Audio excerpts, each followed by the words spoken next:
அதிகாரம் அறிவுடைமை. சென்ற இடத்தால் செலவிடாதீதொரி நன்றின்பால் உய்ப்பதறிவு.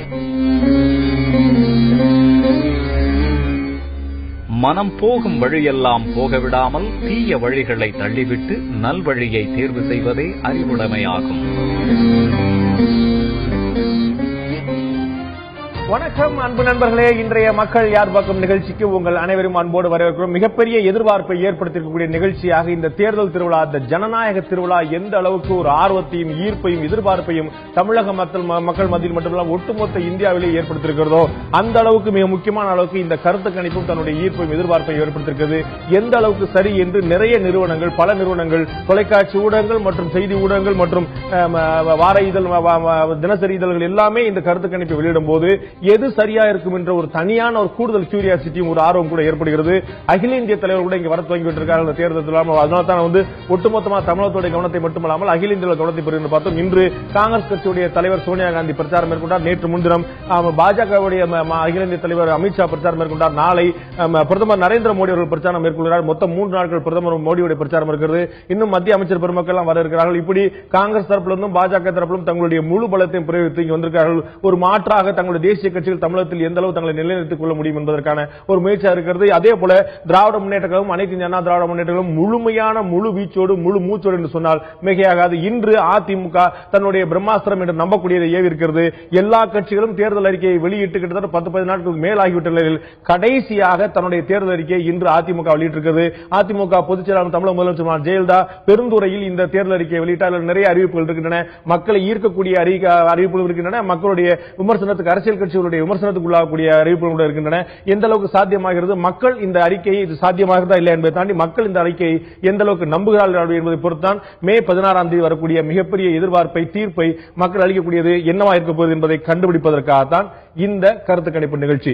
மக்கள் யார் பக்கம் இதுவரை நாம் 110 சட்டமன்ற தொகுதிகளில் யார் முந்துகிறார்கள், யார் பின்தொடர்கிறார்கள் என்பதை பார்த்திருக்கிறோம். இன்று கூடுதலாக 20 தொகுதிகளை பார்த்து 130 தொகுதிகளை முழுமையாக எட்ட இருக்கிறோம். இந்த 130 தொகுதியிலுமே மக்கள் என்ன நினைக்கிறார்கள், அவருடைய சிந்தனையில் என்ன இருக்கிறது, எந்த பக்கம் மழை வீசுகிறது, பாமக, நாம் தமிழர், பாஜக போன்ற மாற்று சக்திகள், மக்கள் நல கூட்டணி போன்ற மாற்று சக்திகள் எந்த அளவுக்கு பலம் பொருந்தா இருக்கிறார்கள், எதெல்லாம் யார் யாருடைய கோட்டை என்று இதுவரை நாம் சொல்லி வந்தோமோ அதெல்லாம் உண்மையிலே அவருடைய கோட்டையா தான் இருக்கிறதா, இந்த பகுதி அதிமுகவுக்கு சாதகமான, இந்த பகுதி திமுக சாதகமான சொல்லிக் கொண்டிருக்கிறார்கள், அதெல்லாம் உண்மையா இருக்கிறதா என்று பல்வேறு அரசியல் அபிலாஷைகள், பல்வேறு அரசியல் வியூகங்கள் இது அத்தனைக்குமே விடை தரக்கூடிய வகையில் ஒவ்வொரு நாளும் தங்களுடைய முடிவை, மக்களுடைய எண்ணத்தை நாம் வெளிப்படுத்திக் கொண்டிருக்கிறோம். நமக்காக இந்த கருத்து கணிப்பை கிறிஸ் இன்ஃபோ மீடியா நிறுவனத்தை சேர்ந்து திரு அருண் கிருஷ்ணமூர்த்தி நடத்தி வந்திருக்கார். உங்கள் நிகழ்ச்சிக்கு வரவேற்கிறேன். ஒட்டுமொத்தமாக மக்களுடைய மனநிலை அறியக்கூடிய இந்த நிகழ்ச்சியில் இதற்கு முன்னால் நாம் கன்னியாகுமரி, திருநெல்வேலி, தூத்துக்குடி, ராமநாதபுரம், விருதுநகர், தேனி, மதுரை, புதுக்கோட்டை, சிவகங்கை, தஞ்சை, திருவாரூர், நாகப்பட்டினம், திருச்சி, பெரம்பலூர், அரியலூர், கடலூர், திண்டுக்கல், கோவை, திருப்பூர் உள்ள பல மாவட்டங்கள் நாம் பார்த்திருக்கோம். இதுவரைக்கும் 110 தொகுதிகள் பார்த்திருக்கோம்.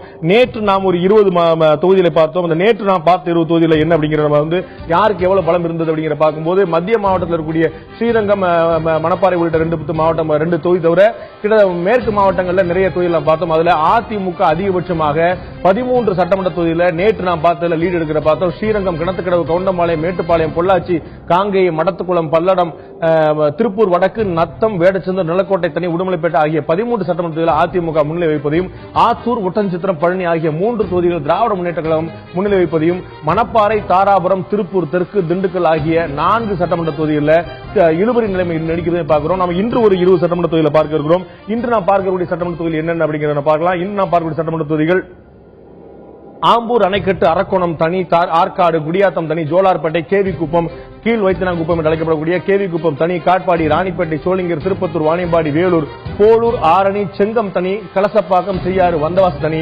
கீழ்பெண்ணாத்தூர் ஆகிய 20 சட்டமன்ற தொகுதிகள் பார்க்க இருக்கிறோம். ஒட்டுமொத்தமாக வேலூர் மற்றும் திருவண்ணாமலை மாவட்டத்தில் இருக்கக்கூடிய தொகுதிகள் என்னவா, இந்த 2 மாவட்டங்கள் இருக்கக்கூடிய 20 சட்டமன்ற தொகுதிகள் நாம் பார்க்க இருக்கிறோம். நேரடியாக நான் நிகழ்ச்சிக்கு செல்லலாம் நண்பர்களே.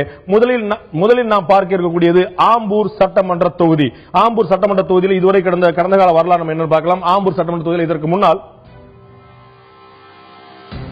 திமுக 2 முறையும் அதிமுக 1 முறை வெற்றி பெற்றிருக்க பார்க்கிறோம். ஆம்பூர் சட்டமன்ற தொகுதியில் திமுக ஒரு சின்ன லீடு எடுக்கிற 2 முறை வென்றிருக்கிறது, அதிமுக 1 முறை வென்றிருக்கிறது. இந்த ஆம்பூர் சட்டமன்றத்தில் தற்போது யார் யாரெல்லாம் வேட்பாளர் இருக்கான்னு பார்க்கலாம்.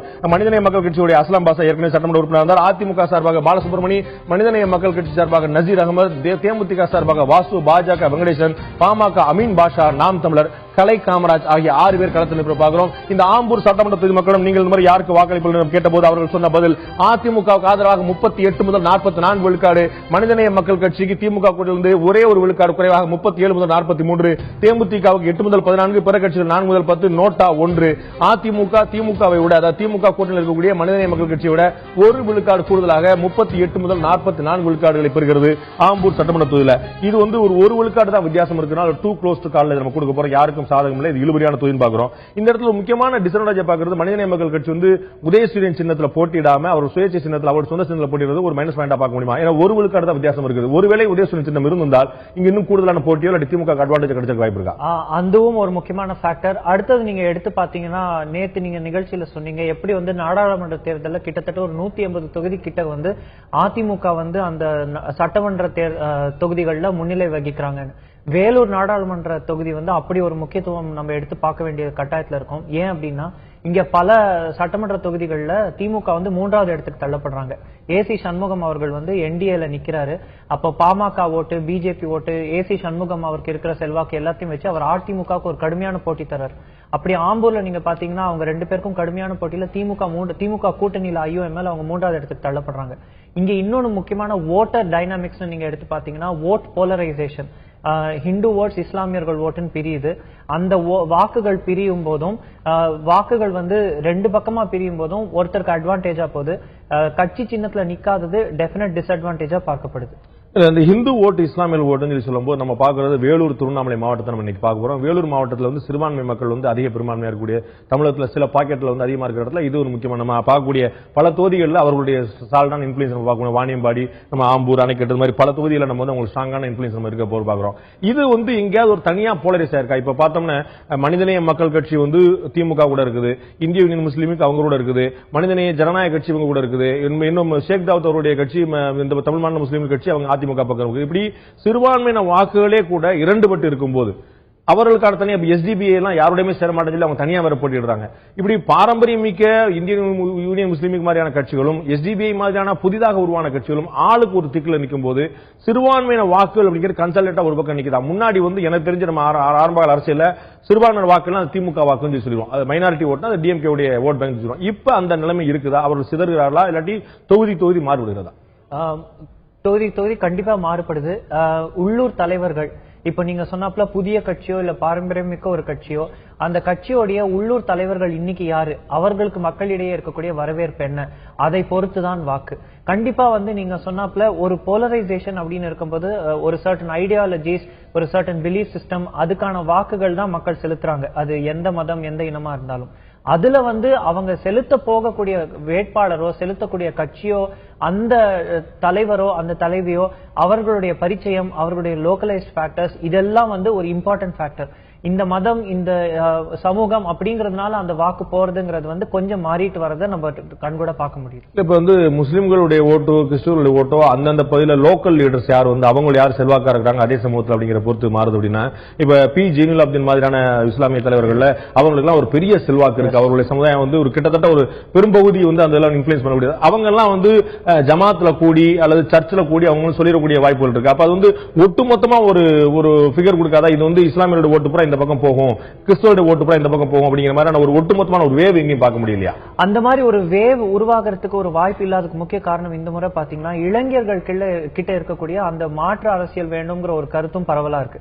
அப்படி அந்த இளைஞர்கள்ட்ட இருக்கக்கூடிய அந்த வேட்கை ஹிந்து முஸ்லீம்னு பாகுபாடு பார்க்கல. கண்டிப்பா இல்ல. இது நம்ம 2014 நாடாளுமன்ற தேர்தலையும் பார்த்தோம். அப்ப எப்படி ஒரே குடும்பத்துல தந்தை ஒரு கட்சிக்கும் மகன் வேற ஒரு கட்சிக்கும். நீங்க சொன்னது எனக்கு நினைவு இருக்கு. இதே வேலூர் சட்டமன்ற தொகுதி, வேலூர் பாராளுமன்ற தொகுதி பத்தி பேசும்போது 40 வயதுக்கு மேற்பட்ட இஸ்லாமியர்கள் பெரியவர்கள் அவங்களுடைய பாரம்பரியப்படி வழக்கு போடுன்னு சொல்ல 40 வயசு கீழே இருக்கு, ஏன் நம்ம பிஜேபி ட்ரை பண்ணி பார்க்க கூடாது அந்த இளைஞர்கள் மத்தியில் ஒரு எண்ணம் இருக்குதா? நீங்க பதிவு அதே மாதிரி தான் இப்போ இளைஞர்கள் நடுவில், அதுவும் அந்த இளைஞர்கள்னு பிரிக்கும் போது அதுலயும் ஆண் பெண் வித்தியாசம் பார்க்க வேண்டியிருக்கு. அதுல ஆண்கள் வந்து ஒரு மாதிரி யோசிக்கிறாங்க, பெண்கள் ஒரு மாதிரி யோசிக்கிறாங்க. சோ இப்படி பல டிவிஷன்ஸ் இருக்கும்போது உங்களுக்கு அந்த டெமோகிராஃபில டிவிஷனுக்குள்ளேயே டிவிஷன்ஸ் வரும்போது அங்கேதான் ஓட்டு பிளவுபடுது. அந்த ஓட்டு பிளவுபடுறதை இன்னும் ஃபெசிலிட்டேட் பண்ற விதத்துல முன்பு ஒரு ஓட்டா இருந்தது இன்னைக்கு வந்து அவங்களுக்கும் ஆப்ஷன்ஸ் இருக்கு. அவர்களுடைய சமூகமோ அவர்களுடைய மதமோ அதுக்கான வாக்குகள் அளிக்கிறதுக்கு ஆப்ஷன்ஸ் இருக்கும்போது அப்போ அந்த தலைவரோ தலைவியோ முன்னிலைப்படுத்தப்பட்டு அந்த பக்கம் மக்கள் சாயறதுக்கான அறிகுறி தான். எப்படி வந்து ஹிந்து வாக்கு அப்படின்னு ஒண்ணு கன்சல்டேட் ஆகலையோ அது மாதிரி முஸ்லீம் வாக்குன்னு ஒண்ணு கன்சல்டேட் ஆகாம இந்த பக்கம் ஆளுக்கு ஒரு பக்கமா அந்தந்த வேட்பாளர்கள் அந்தந்த கட்சி அந்தந்த ஊர் பார்த்து அவரவர் விருப்பத்துப்படி போறதுக்கான வாய்ப்பு தான் அதிகம். எஸ், அது மட்டும் இல்லாம அவர்கள் வந்து வாக்களிக்க செல்லும் போது அவர்களுடைய மதத்தையோ இனத்தையோ அந்த மதத்தையோ இனத்தையோ மனசுல வைக்காம ஒரு வாக்காளரா மட்டும் செல்ற ஒரு மேஜர் சங்கும் இருக்காங்க. அது ஒரு முக்கியமான ஒரு முன்னேற்றமா நான் பார்க்கக்கூடிய விஷயமா பார்க்கிறோம். அடுத்த நான் பார்க்கக்கூடிய சட்டமன்ற தொகுதி அணைக்கட்டு சட்டமன்ற தொகுதி. பாட்டாளி மக்கள் கட்சியிலிருந்து கலையரசு எம்எல்ஏவா இருந்தார். அவர் தான் தற்போது அதிமுகவுக்கு மாறி அதிமுக சார்பா போட்டியிடார். அந்த அணைக்கட்டு சட்டமன்ற தொகுதியுடைய கடந்த கால வரலாறு பார்க்கும்போது அதிமுக 6 முறை வென்ற தொகுதியாகவும் திராவிட முன்னேற்ற கழகம் 2 முறை, பாட்டாளி மக்கள் கட்சி கடந்த முறை கலையரசு எம்எல்ஏ தற்போது அதிமுக தாவி இருக்கிறார். அவர் வந்து ஒரு முறை எம்எல்ஏ வந்து பார்க்கிறோம். அதிமுக 6 முறை. இந்த அணைக்கட்டு சட்டமன்ற தொகுதியில் தற்போதைய வேட்பாளர்கள் யார் என்று பார்க்கும்போது அதிமுக சார்பாக ஏற்கனவே பாமகவில் இருந்த கலையரசு, திமுக சார்பாக நந்தகுமார், தமாக PS பழனி, பாஜக விஜயகுமார், பாமக இளவழகன், நாம் தமிழர் சிவராஜ் ஆகிய 6 பேர் களத்தில் போய் பார்க்கிறோம். அடுத்ததாக அணைக்கட்டு தொகுதி மக்களும் நீங்கள் இந்த மாதிரி யாருக்கு வாக்களிப்பு என்று கேட்டபோது அவர்கள் சொன்ன பதில் அதிமுகவுக்கு நாங்கள் வாக்களிப்போம் என்று 34 முதல் 40 விழுக்காடு, திமுகவுக்கு 31 முதல் 37 விழுக்காடு, 3 விழுக்காடு குறைவாக, தமாகவுக்கு 6 முதல் 12, பாமகவுக்கு 11 முதல் 17, பிற கட்சிகள் 5 விழுக்காடு, நோட்டா 1 விழுக்காடு இருப்பதை பார்க்கிறோம். அதிமுகவுக்கு திமுக விட 3 விழுக்காடு கூடுதலாக 34 முதல் 40 விழுக்காடு இருக்கிறத நம்ம பார்க்கிறோம்.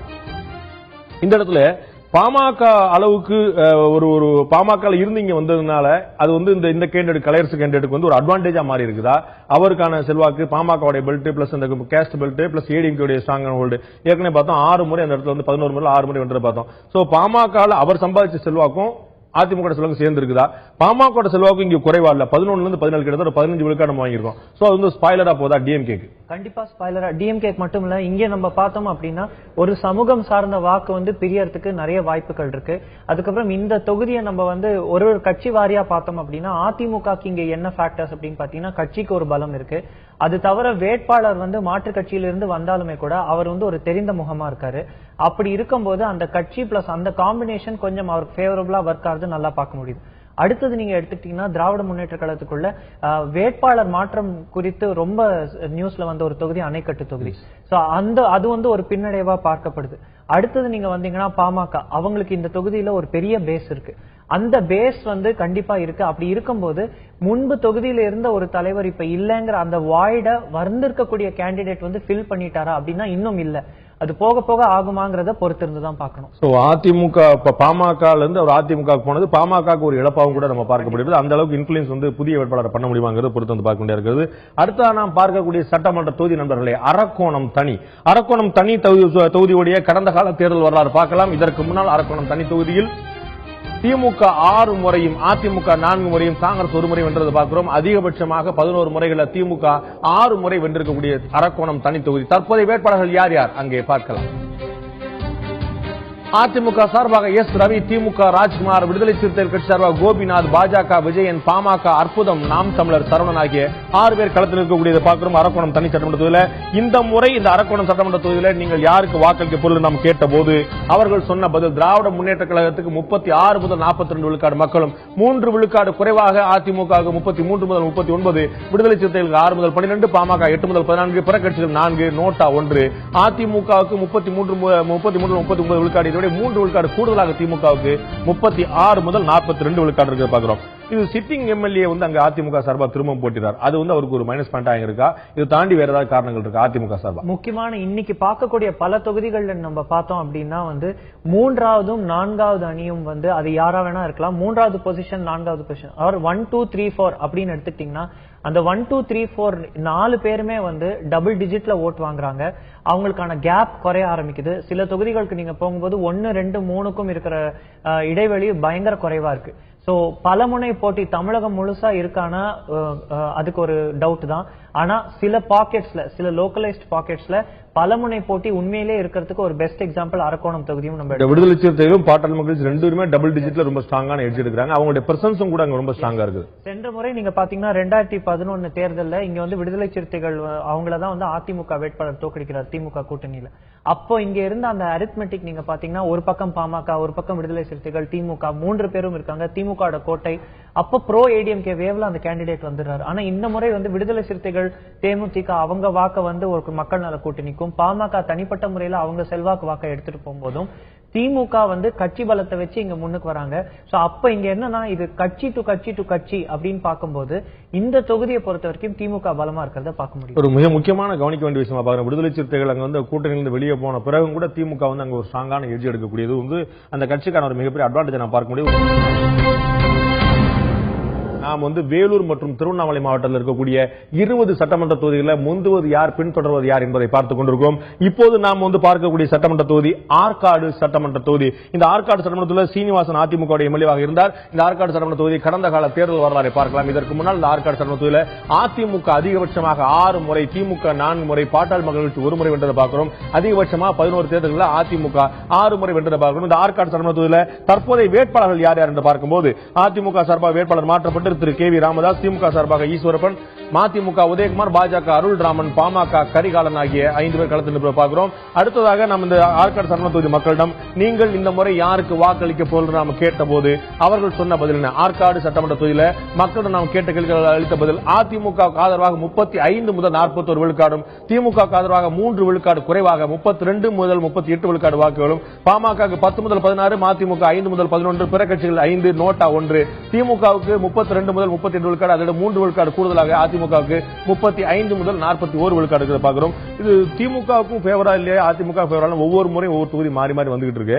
இந்த இடத்துல நம்ம வந்து ஏற்கனவே 6 முறை இங்க அதிமுக தான் இங்க வென்றிருக்கு அப்படிங்கறனாலயா, என்ன காரணத்தினால இங்க அதிமுக அட்வான்டேஜ் இருக்கு இந்த இடத்துல? அதாவது நம்ம இந்த தொகுதிகளுடைய ஜியோகிராஃபியை ஃபர்ஸ்ட் புரிஞ்சுக்கணும். நம்ம அரக்கோணத்துக்கும் ஆற்காட்டுக்கும் இருக்கிற டிஸ்டன்ஸ் கண்டிப்பா பார்க்கணும்.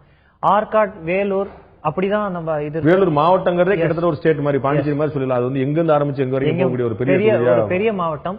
அப்புறம் நீங்க பாத்தீங்கன்னா ஆற்காடு, ராணிப்பேட், இது பாலாறு தான் இது ரெண்டுத்துக்கும் கேப். இந்த பக்கம் ஆற்காடு, அந்த பக்கம் ராணிப்பேட், வாலாஜாபாத், அப்படியே பின்னாடி வழியா போனோம் அப்படின்னா காட்பாடி, கேவி குப்பம் வந்துரும், வேலூர். அப்படிதான் இருக்கும்போது இங்க ரீஜன் வைஸ்ட் ஓட்டுன்னு ஒண்ணு இருக்கு. அதுக்கப்புறம் இங்க வந்து சமூகம் சார்ந்த வாக்கு வந்து முக்கியத்துவம் பெறுது. அந்த சமூகம் சார்ந்த ஒரு 2-3 சமூகம் சார்ந்த வாக்கு, அதுக்கப்புறம் ஓட் போலரைசேஷன் வந்து ரிலிஜியஸ் பேஸ்ல மட்டும் இல்லாம காஸ்ட் பேஸ்ட் ஓட் போலரைசேஷனும் இங்க இருக்கு. அப்படி இருக்கும்போது வேட்பாளர் தேர்வுல இருந்து அந்த கட்சி வந்து அந்த சமூகங்களிடையே எவ்வளவு பாப்புலாரிட்டி இருக்கு, இந்த தேர்தல் டயத்துல மட்டும் இல்லாம அவங்களுடைய 5 ஆண்டு கால ஆட்சியோ இல்ல 5 ஆண்டு காலம் ஆட்சியில் இல்லாத சமயத்திலேயோ அவங்க வந்து இந்த கம்யூனிட்டிஸ் கிட்ட அவங்களுடைய ரிலேஷன்ஷிப், அசோசியேஷன் மெயின்டெனன்ஸ் எப்படி இருக்குங்கிறத பொறுத்து தான் அவங்க ஜெயிக்கிறதும் தோக்கிறதும் இருக்கு. அது ஒரு ட்ரெண்டா பார்க்கப்படும் போது இங்க வந்து அதிமுக இந்த தொகுதிக்கு உட்பட்ட இடங்கள்ல செல்வாக்கு இருக்கிறது தெளிவா தெரியும். அதிமுக செல்வாக்கு இருக்குது பார்க்கணும். பாமக வந்து ஒரு சால்டான ஒரு இன்ஃபுளுன்ஸ் பண்றது. 10 முதல் 16 விழுக்காடு வாக்கு, ஒரு ஆவரேஜா 13 விழுக்காடு பெர்சன்டேஜ் வந்து வாங்குறாங்க. அவங்க வந்து இந்த இடத்துல யாருக்கு ஸ்பாயிலரா போயிருக்காங்கன்னு பார்க்க முடியும் பாமக. அதாவது இங்க வந்து யாரோ ஒருத்தருக்கு ஸ்பாயிலரா போறதை நம்ம பார்க்க முடியாத ஒரு கட்டாயம் என்ன அப்படின்னு பாத்தீங்கன்னா சொல்ல முடியாது. ஏன் அப்படின்னா கட்சிக்கு ஓட்டுங்கிறத விட அந்த சமூக வேட்பாளருக்கு ஓட்டுன்னு வரும்போது எல்லா கட்சிகளுக்குமே இங்க இருக்கிற ஒரு பெல்ட்ல இருக்கிற தொகுதிகள்ல கட்சிகள் எல்லாமே அதே சமூக சார்ந்த வேட்பாளர்களை நிறுத்தும் போது அப்ப என்ன ஆயிடுதுன்னா, நீங்க நம்ம இதுக்கு முன்னாடி அந்த இஸ்லாமியர்கள் வாக்கு பத்தி பேசின மாதிரி தான் சமூகம் சார்ந்த வாக்கும் பிளவுபடுது. அப்ப பிளவுபடும் போது அந்த தலைவர் யாரு, எந்த லோக்கலைஸ்ட் லீடர்? இப்ப வன்னியர்கள் பெல்ட்ல எல்லா கட்சியுமே வன்னியர்களை தான் நிப்பாட்டுறாங்க. அது வந்து ஒரு பெரும்பான்மை எதிர்பார்க்கக்கூடியது. ஆனா பாமக மேல இருக்கக்கூடிய சாதகமான அம்சமும் பாமக மீதான விமர்சனம் பாத்தீங்கன்னா வன்னியருடைய ஆதரவு பெற்ற கட்சியா இருக்க முடியும். அப்ப அந்த சமுதாயத்தை சேர்ந்த மக்கள் எல்லா கட்சியிலயும் அவங்க வந்து இருப்பாங்க, அவங்க எல்லா கட்சியும் வாக்களிப்பாங்க. ஆனாலும் அவங்களுக்கு ஒரு சாஃப்ட் கார்னர் அண்ட் ஒரு பாசிட்டிவ் ஆட்டிடியூட் டுவர்ட்ஸ் பாமக இருக்காதா? கண்டிப்பா இருக்கு. அது இல்லாம கிடையவே கிடையாது. அப்பதான் நம்ம மீண்டும் எலக்டரேட்டை புரிஞ்சுக்கிற அந்த எஃபர்ட்ல ஒரு நல்லா புரிஞ்சுக்க வேண்டியது என்னன்னா, சமூகம் வந்து முக்கியம், கண்டிப்பா முக்கியம் மக்களுக்கு வாக்களிக்க போகும்போது. ஆனா அதை பேஸ் பண்ணி மட்டும் வாக்களிக்கிறார்களா?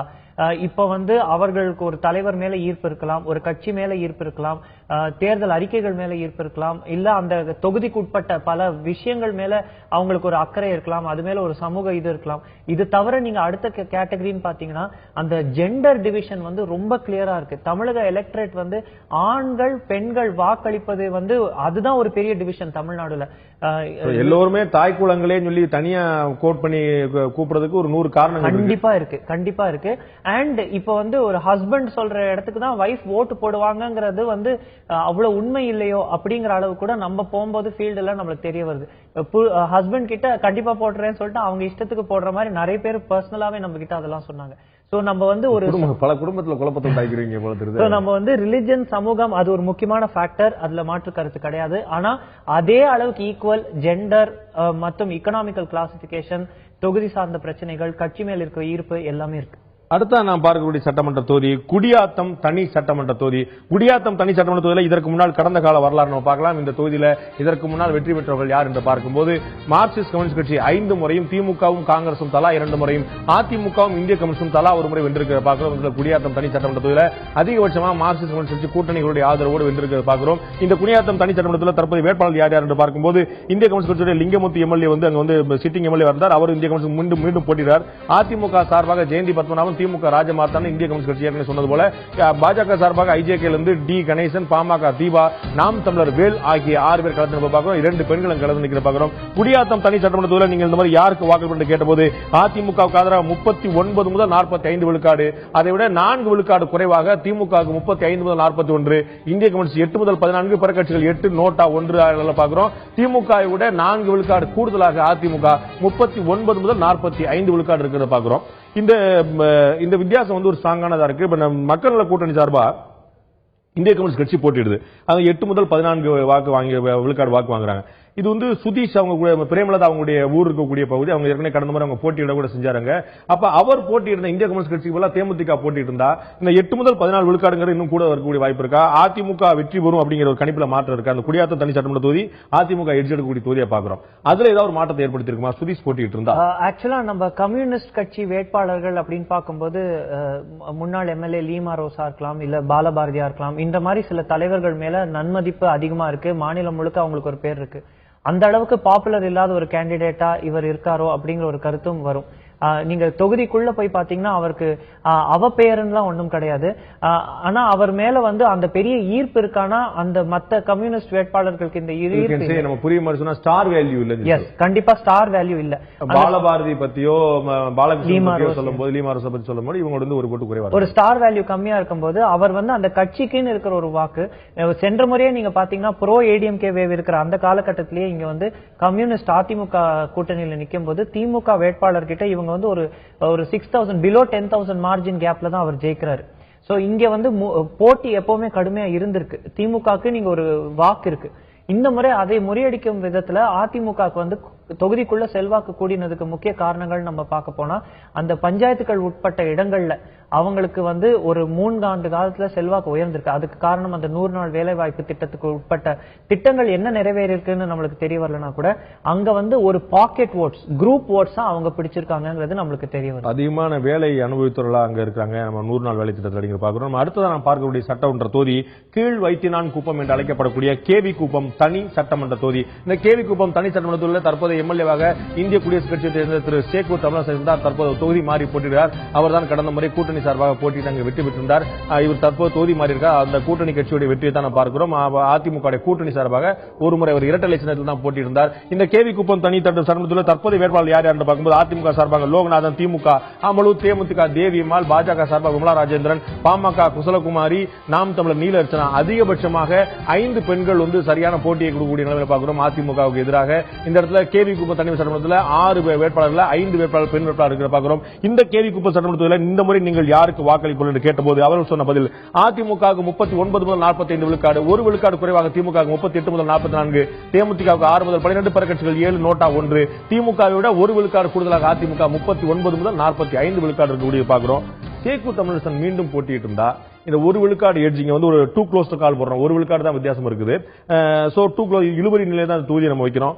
சேக்கு தமிழரசன் அங்கேயே திரும்பி போட்டிட்டு இருந்தாருன்னா அது மைனஸ் பாயிண்டா இருந்திருக்குமா பிளஸ் பாயிண்டா இருந்திருக்குமா? கண்டிப்பா வந்து ஒரு ஆடட் அட்வான்டேஜா இருந்திருக்கும். ஏன்னா நாடாளுமன்ற தேர்தல் நீங்க எடுத்தீங்க அப்படின்னா இங்க வந்து திமுக 3வது இடத்துக்கு தள்ளப்படுறாங்க இந்த சட்டமன்ற தொகுதியில. அப்படி பார்க்கும்போதும் அவங்க 3வது இடத்துக்கு தள்ளப்பட்டாலும் 19,000 ஓட்ஸ் தான் வந்து 19,136 ஓட்ஸ் தான் டிஎம்கே அலையன்ஸ் கேண்டிடேட் வாங்குறாரு. ஏடிஎம்கேக்கும் பிஜேபி திரு ஏசி சண்முகம் என்டிஏ கேண்டிடேட்க்கும் கடுமையான ஒரு போட்டி இருக்கு இந்த தொகுதிக்கு இடத்துல. அங்க இருந்து இவ்வளவு தூரம் திமுக வந்து இன்னைக்கு வந்து இவ்வளவு கேப் பிரிட்ஜ் பண்ணிருக்காங்கிறதே ஒரு அவங்க கட்சிக்கு அது ஒரு ஃபேவரபிள் ஃபேக்டரா பார்க்கப்படுது. அதுதான் வந்து அதிமுக கூட்டணிக்கு ஒரு த்ரெட்டாவும் பார்க்கப்படுது. எப்படி வந்து இந்த 2 ஆண்டு காலத்துல அந்த கேப் ஃபில் ஆயிருக்கு அப்படிங்கறது தான் வந்து இங்க ஒரு $1 மில்லியன் கொஸ்டின். சிட்டிங் எம்எல்ஏக்கான ஆன்டி கமிஷன் அங்க இருந்தா சேக்கு தமிழரசன் வந்து சரியா செஞ்சிருக்காரு, சரியா செய்யல அப்படிங்கிற மாதிரி ஏதாவது பேச்சு? அதாவது வந்து ஒரு 60% வந்து ஆன்டி கமிஷி கண்டிப்பா இருக்கு. 40% ஃபேவரபிளா இருந்தாலும் அது வந்து அந்த லீடர் மேல இருக்கக்கூடிய பரிச்சயம் எல்லாத்தையும் வச்சுட்டு பாக்கி எல்லாம் நீங்க பார்க்கும்போது வந்து இந்த தொகுதிக்குட்பட்ட பல இடங்கள் வந்து ரொம்ப பின்தங்கிய இடங்களா இருக்கு. அங்க வந்து அதாவது அரசாங்கத்தோட திட்டங்கள் போய் சேரலையோ அப்படிங்கிற கருத்தெல்லாம் பிரதானமா எடுத்து வைக்கப்படுது. அந்த மாவட்டமே திருவண்ணாமலை, வேலூர் 2 மாவட்டமே மிகவும் ஒரு எப்படி நம்ம கடலூர், விழுப்புரம் போன்ற மாவட்டம்லாம் பாக்குறோம், அது ஒரு மிகவும் பின்தங்கிய மாவட்டங்களா, மிகவும் பாவத்துக்குரிய மாவட்டங்களா இருக்குது. எந்த அரசாங்கம் அந்த மாவட்டங்கள் மீது கூடுதலான அக்கறை செலுத்த போகிற பொறுத்து பார்க்க வேண்டியிருக்குது. அடுத்ததான் நாம் பார்க்க இருக்கக்கூடிய சட்டமன்ற தொகுதி நண்பர்களே ராணிப்பேட்டை. தொழிற்சாலைகள், தோல் தொழிற்சாலை உட்பட பல விஷயங்கள் இணைந்த சிறுபான்மை சமுதாய மக்கள் அதிகம் இருக்கக்கூடிய ராணிப்பேட்டை சட்டமன்ற தொகுதியில இதற்கு முன்னால் திராவிட முன்னேற்ற கழகம் 4 முறை, அதிமுக 3 முறை, சுயேட்சைகள் 3 முறை, காங்கிரஸ் 1 முறை வென்றதை பார்க்கிறோம். சுயேட்சையும் அதிமுக தலா 3 முறை, திமுக 4 முறை வென்ற ராணிப்பேட்டை சட்டமன்ற தொகுதி. தற்போதைய வேட்பாளர்கள் யார் யார் என்று பார்க்கலாம். அதிமுக எம்எல்ஏ முகமது ஜான் அங்கு இருந்தார். இப்ப தற்போது அதிமுக சார்பாக 7 முறை, திமுக சார்பாக பிரபலமான முன்னாள் சட்டமன்ற உறுப்பினர் காந்தி, தேமுதிக நித்யானந்தம், பாஜக நாகராஜ், பாமக முரளி, நாம் தமிழர் நவாஸ் கான் ஆகிய 6 பேர் களத்தில் பார்க்கிறோம். திமுக சார்பாக அந்த பகுதி மக்களுக்கு மிகவும் பரிச்சயமான காந்தி போட்டியிடக்கூடியதை பார்க்கிறோம். இந்த ராணிப்பேட்டை சட்டமன்ற தொகுதி மக்கள் நீங்க இந்த மாதிரி யாருக்கு வாக்களிப்பு கேட்டபோது அவர்கள் சொன்ன பதில் திமுகவுக்கு ஆதரவாக 42 முதல் 48 விழுக்காடு வாக்களும், அதை விட 5 விழுக்காடு குறைவாக அதிமுகவுக்கு 37 முதல் 43 விழுக்காடு, தேமுதிகவுக்கு 4 முதல் 10, பிற கட்சிகள் 4 முதல் 10, நோட்டா 1 விழுக்காடு பெறக்கூடிய பார்க்கிறோம். அதிமுகவை விட 5 விழுக்காடு கூடுதலாக திமுக 42 முதல் 48 விழுக்காடு இருக்கக்கூடிய பார்க்கிறோம். இந்த 5 விழுக்காடு கூடுதலான விஷயம் வந்து ஆர் காந்திக்கு இருக்கக்கூடிய தனிப்பட்ட செல்வாக்கும் காரணமா நம்ம ஏற்கனவே சொன்ன ஒரு ஸ்டார் வேல்யூவா இல்லைன்னு சொல்லி இடதுசாரி கேண்டிடேட் ஸ்டார் கேண்டிடேட் இல்லைன்னு சொன்னோம். ஆர் காந்தி வந்து அங்க லோக்கல்ல பரிச்சயமான ஒரு கேண்டிடேட் இருக்காரு. இந்த பரிச்சயமான கேண்டிடேட் அப்படிங்கிறது யாருக்காவது காந்தியை தெரியுமா உனக்கு அப்படின்னா நிச்சயமா தெரியும் சொல்லி ராணிப்பேட்டை சொல்லுவாங்க. ஆனா அது ஃபுல்லா ஓட்டா மாறுன்னு சொல்லுவாங்க. அந்த பரிச்சயம்ங்கிறது ஓட்டா கன்வெர்ட் ஆகிறதுக்கு எந்த அளவுக்கு உதவுது? கண்டிப்பா உதவுது. எப்படின்னா நீங்க உங்க வேட்பாளரையும் உங்க சின்னத்தையும் கொண்டு போய் சேர்க்கறதுக்கு ஒரு முயற்சி இங்க கொஞ்சம் குறையுது. சின்னமும் ஒரு பலம், வேட்பாளரும் பலம். அதே மாதிரி இந்த ஜியோகிராஃபியை நம்ம திருப்பி புரிஞ்சுக்கணும் அப்படின்னா நீங்க சென்னையில இருந்து பெங்களூர் போற ஹைவேல பாலாத்துக்கு அந்த பக்கம் இருக்கக்கூடிய ஆற்காடு, அந்த பக்கம் வரக்கூடிய வேலூர், இங்கெல்லாம் வந்து ஒரு ஏடிஎம்கே மைண்ட் செட் இருக்கு. இந்த பக்கம் நீங்க பாத்தீங்கன்னா இந்த ரீஜன் அப்படியே பாத்தீங்கன்னா ராணிப்பேட், வாலாஜாபாத், அங்கிருந்து நீங்க ஷோலிங்கர், அரக்கோணம் அப்படிலாம் போகும்போது ஒரு ஆன்டி இன்கம்பன்சி ஃபேக்டர் செட் ஆகுது. சோ இது வந்து அந்த லோக்கலைஸ் ரீஜன்ஸ், இதுதான் நம்ம மீண்டும் ஸ்ட்ரெஸ் பண்றோம். இன்னும் அந்த வேவ் எந்த கட்சியும் எதிர்பார்க்கக்கூடிய ப்ரோ வேவா இருக்கலாம், ஆன்டி வேவா இருக்கலாம், அந்த வேவ் இன்னும் செட் ஆகல. இது எப்படி இருக்குன்னா அங்கங்க கிளவுட்ஸா இருக்கு. இங்க வந்து ஒரு ஏடிஎம்கே கிளவுட், அங்க ஒரு டிஎம்கே கிளவுட், அப்படிதான் இப்ப இருக்கு. சோ இந்த ராணிப்பேட்டை தொகுதிக்கு உட்பட்ட பிரச்சனைகள்னு நீங்க பாத்தீங்கன்னா இங்க தொழில் நிறைய இருக்கும்போது அந்த தொழில் சார்ந்த வளர்ச்சிகள் இல்லையோ அப்படிங்கிற ஒரு வாதம் முன்வைக்கப்படும் போது அந்த ஆன்டி இன்கம்பன்சி வந்து ரொம்ப ஸ்ட்ராங்கா ஃபீல் ஆகும். இதுவும் தொழில் நகரம் சொல்லி சொல்லலாம், சிவகாசியும் தொழில் நகரம் சொல்லலாம், கோயம்புத்தூரும் தொழில் நகரம் சொல்லலாம். ஆனா கோயம்புத்தூரோ சிவகாசியை பெற்றுக்கக்கூடிய முக்கியத்துவம் கூட ராணிப்பேட்டை பெற்றதாங்கிறத சொல்ல முடியாது. அதிகமான ஏற்றுமதி எல்லாம் கூட நடந்துட்டு கூடிய இடமா இருந்தா கூட ராணிப்பேட்டை அந்த அளவு முக்கியத்துவம் பெற்றிருக்கான்னு ஒரு கேள்விக்குறிதான். கண்டிப்பா. அடுத்து நீங்க பாத்தீங்கன்னா நீர் வந்து ஒரு பெரிய பிரச்சனையா இருக்கு. தண்ணீர் வந்து இங்கெல்லாம் வந்து வாட்டர் ஸ்கேர்சிட்டி அபண்டன்டா இருக்கு.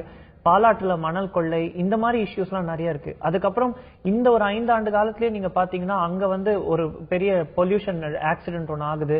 சோ இதுக்கான ரெஸ்பான்சஸ் எப்படி இருக்கு, அதுக்கப்புறம் இருந்த மெஷர்ஸ் என்ன, இந்த மாதிரி கேள்விகள்லாம் முன்வைக்கும் போது லோக்கலைஸ்டா ஒரு நெகட்டிவ் இது வரும்போதுதான் அந்த ஆன்டி இன்கம்பன்சி இந்த தொகுதியில முழுமையா வந்து அந்த மாவட்டமே வந்து தண்ணீரால் வந்து மிகப்பெரிய பாதிக்கப்பட்டிருக்கு. பாலாறு வந்து பாலாறாவே மாறிடுச்சு, சுத்தமா தண்ணீர் இல்லாத நிலைமை. அதை தாண்டி தோல் தொழிற்சாலை அதிகம் இருப்பதனால் அங்க இருக்கக்கூடிய நிலத்தடி நீரும் கூட ரொம்ப அதிகமாக கெட்டு போயிருக்கூடிய நிலைமை பார்க்கிறோம். அவங்க வந்து குடிநீருக்கான பிரச்சனை இயல்பாக ஏற்படக்கூடிய பார்க்கிறோம். ஒரு மிகவும் கஷ்டமான நிலைமையில ராணிப்பேட்டை தொகுதி மக்கள் மட்டுமல்ல அந்த ஒட்டுமொத்தமாக வேலூர், திருவண்ணாமலை மாவட்ட மக்கள் இருக்கக்கூடிய பார்க்கிறோம். அடுத்த நாம் பார்க்கக்கூடிய சட்டமன்ற தொகுதி நண்பர்களே ஜோலார்பேட்டை சட்டமன்ற தொகுதி. ஜோலார்பேட்டை சட்டமன்ற தொகுதியில் இதற்கு முன்னால் கடந்த கால தேர்தல் வரலாறு பார்க்கலாம். ஜோலார்பேட்டை சட்டமன்ற தொகுதியில் இதற்கு முன்னால் அதிமுக ஒரு முறை வென்றிருக்கிற பாக்குறோம். திரு கே.சி. வீரமணி அமைச்சராக இருந்த திரு வீரமணி அங்க வென்றிருக்கக்கூடிய பாக்குறோம். அந்த கே.சி. வீரமணி ஜோலார்பேட்டை தொகுதியில் மீண்டும் அந்த முறை அவர் போட்டியிடுகிறார். இப்போது வேறு யாரெல்லாம் அவரை தாண்டி வேறு யாரெல்லாம் பார்க்கும்போது அமைச்சர் வீரமணி மட்டுமில்லாமல் திமுக சார்பாக கவிதா தண்டமாணி, தேமுதிக ஃபயாஸ் அகமது, கல்வி முன்னேற்ற முன்னணி கழகம் பாஜக கூட வந்து ஓவியா ரஞ்சன், பாமக பொன்னுசாமி, நாம் தமிழர் தேன்மொழி 3 பெண் வேட்பாளர்கள் 6 பேர்ல களத்தில் இருக்கக்கூடிய பார்க்கிறோம். அமைச்சர் கே.சி. வீரமணி போட்டியிடக்கூடிய தொகுதியில் நீங்கள் இந்த முறை யாருக்கு வாக்களிக்க பொருள் நாம் கேட்டபோது அவர்கள் சொன்ன பதில் அதிமுகவுக்கு ஆதரவாக 38 முதல் 44 விழுக்காடு வாக்களும், ஒரே விழுக்காடு குறைவாக திமுக 37 முதல் 43 விழுக்காடும், தேமுதிக 4 முதல் 10, பிற கட்சிகள் 8 முதல் 14, நோட்டா 1 விழுக்காடு, திமுக விட அதிமுக ஒரே விழுக்காடு கூடுதலாக பெற்று 38 முதல் 44 விழுக்காடு இருக்க பார்க்கிறோம். இதுல அமைச்சர் மீதான அதிருப்தியா திருப்தியா டூ க்ளோஸ் டு கால், ஒரே ஒரு விழுக்காடு வித்தியாசம் தான் இருக்குது. இது வந்து அமைச்சர் அங்கேயே போட்டியிடும் போது நம்ம இதற்கு முன்னாடி நம்ம பல இடங்களில் பார்த்தோம். நத்தம் விஸ்வநாதன் மன்னிக்கணும், நத்தம் விஸ்வநாதன் தொகுதி, அந்த நத்தம் தொகுதி ரொம்ப ஸ்ட்ராங்கா ஏடிஎம்கே தான் திரும்ப கிடைச்சது. ஐபிரிசாமி போட்டியிட்டு இருக்கக்கூடிய ஆத்தூர் தொகுதி திரும்ப அவருக்கு தான் கிடைக்குது. சோ ஒரு ஸ்ட்ராங்கான இன்ஃபுளுன்ஸ் இருக்கக்கூடிய ஆட்கள் வந்து அங்க போட்டியிடும் போது இப்ப காந்தி கூட நம்ம பார்த்தோம். அதே மாதிரி ஒரு ஸ்ட்ராங்கான இன்ஃபுளுன்ஸ் இருக்கக்கூடிய வீரமணி வந்து அங்க வந்து ஏன் வந்து அதிகமான ஒரு எட்ஜ் எடுக்க முடியல, ஒரு விழுக்காடு மட்டும் தான் ஏன் வித்தியாசம் கிடைக்குது? இதை நம்ம பார்க்கும்போது திருவண்ணாமலை நாடாளுமன்ற தொகுதிக்குள்ள வருது, இன்னொரு பக்கம் பாத்தீங்கன்னா வேலூர் இன்ஃபுளுன்ஸ், இன்னொரு பக்கம் பாத்தீங்கன்னா சேலத்தோட இன்ஃபுளுன்ஸ், மறுபக்கம் பாத்தீங்கன்னா கிருஷ்ணகிரி அந்த பெல்ட்டோட இன்ஃபுளுன்ஸ். சோ இப்படி வந்து அடுத்தது நீங்க பாத்தீங்கன்னா மேல பாத்தீங்கன்னா பார்டரே மாறிடுது. அப்படி இருக்கும்போது இந்த தொகுதிக்குட்பட்ட இடங்கள்ல இருக்கக்கூடிய பிரச்சனைகள் வந்து சில தொகுதிகள்ல நீங்க பாத்தீங்கன்னா தொகுதி முழுக்க ஒரு பிரச்சனை இருக்கும், சாலை, தண்ணி, அந்த மாதிரி. இங்க இந்த தொகுதியில ஒரு இடத்துல உங்களுக்கு பிரச்சனை மாறுது, பல பிரச்சனைகளால பாதிக்கப்பட்ட ஒரு தொகுதி கண்டிப்பா இருக்கு. தொழில இருந்து சில இடங்கள்ல எலக்ட்ரிசிட்டி வந்து ஒரு முக்கியமான ஃபேக்டரா சொல்றாங்க. நிறைய இடத்துல பவர் கட்டே இல்லைனாலும் இங்க வந்து எலக்ட்ரிசிட்டியால பாதிக்கப்பட்ட சில இடங்கள் இருக்கு. அதுக்கப்புறம் சாலை பிரச்சனைகள் இருக்கு. சோ இந்த மாதிரி இருக்கும்போது இது தவிர இன்னொரு செக்ஷன் ஆஃப் த கான்ஸ்டிட்யூன்சி நீங்க போகும்போது அங்க வந்து கவர்மெண்ட்டுக்கு அகேன்ஸ்டான வாய்ஸ் இல்லாம எல்லாம் ஆவரேஜான கவர்மெண்ட் பெர்ஃபார்மன்ஸ் அப்படிங்கிற கருத்தும் எடுத்து வைக்கிறாங்க. சோ இப்படி வந்து உங்களுக்கு டிவிஷன் ஆஃப் ஒப்பீனியன் இருக்கும்போது தான் அது டூ க்ளோஸ் டு கால்ல வருது. ஏன்னா இங்க வந்து போட்டி கடுமையா இருக்கு இந்த முறை. இங்க ஓட்டு பிளவுகள் அந்த 5 முனை போட்டி, 4 முனை போட்டி, 3 முனை போட்டிங்கலாம் ஒரு பெருசா இல்லாம இது நேரடி போட்டின்னு வரும்போது இன்னும் அந்த போட்டி கடுமையாகுது. நேரடி போட்டி தான் திமுக அதிமுக இருக்கிற பாக்குறோம். அங்க வந்து அவங்களுடைய வாக்கு செல்வாக்கு சரிஞ்சிருக்குது. இருந்தாலும் கூட ஒரு சின்ன எட்ஜ், ஒரு விழுக்காடு மட்டும் கூடுதலா பெறுது. இருந்தாலும் கடுமையான போட்டி தான், டூ க்ளோஸ் டு கால் தான் பாக்குறோம். அடுத்த நான் பார்க்கக்கூடிய சட்டமன்ற தொகுதி நம்மளே சோளிங்கர் சட்டமன்ற தொகுதி.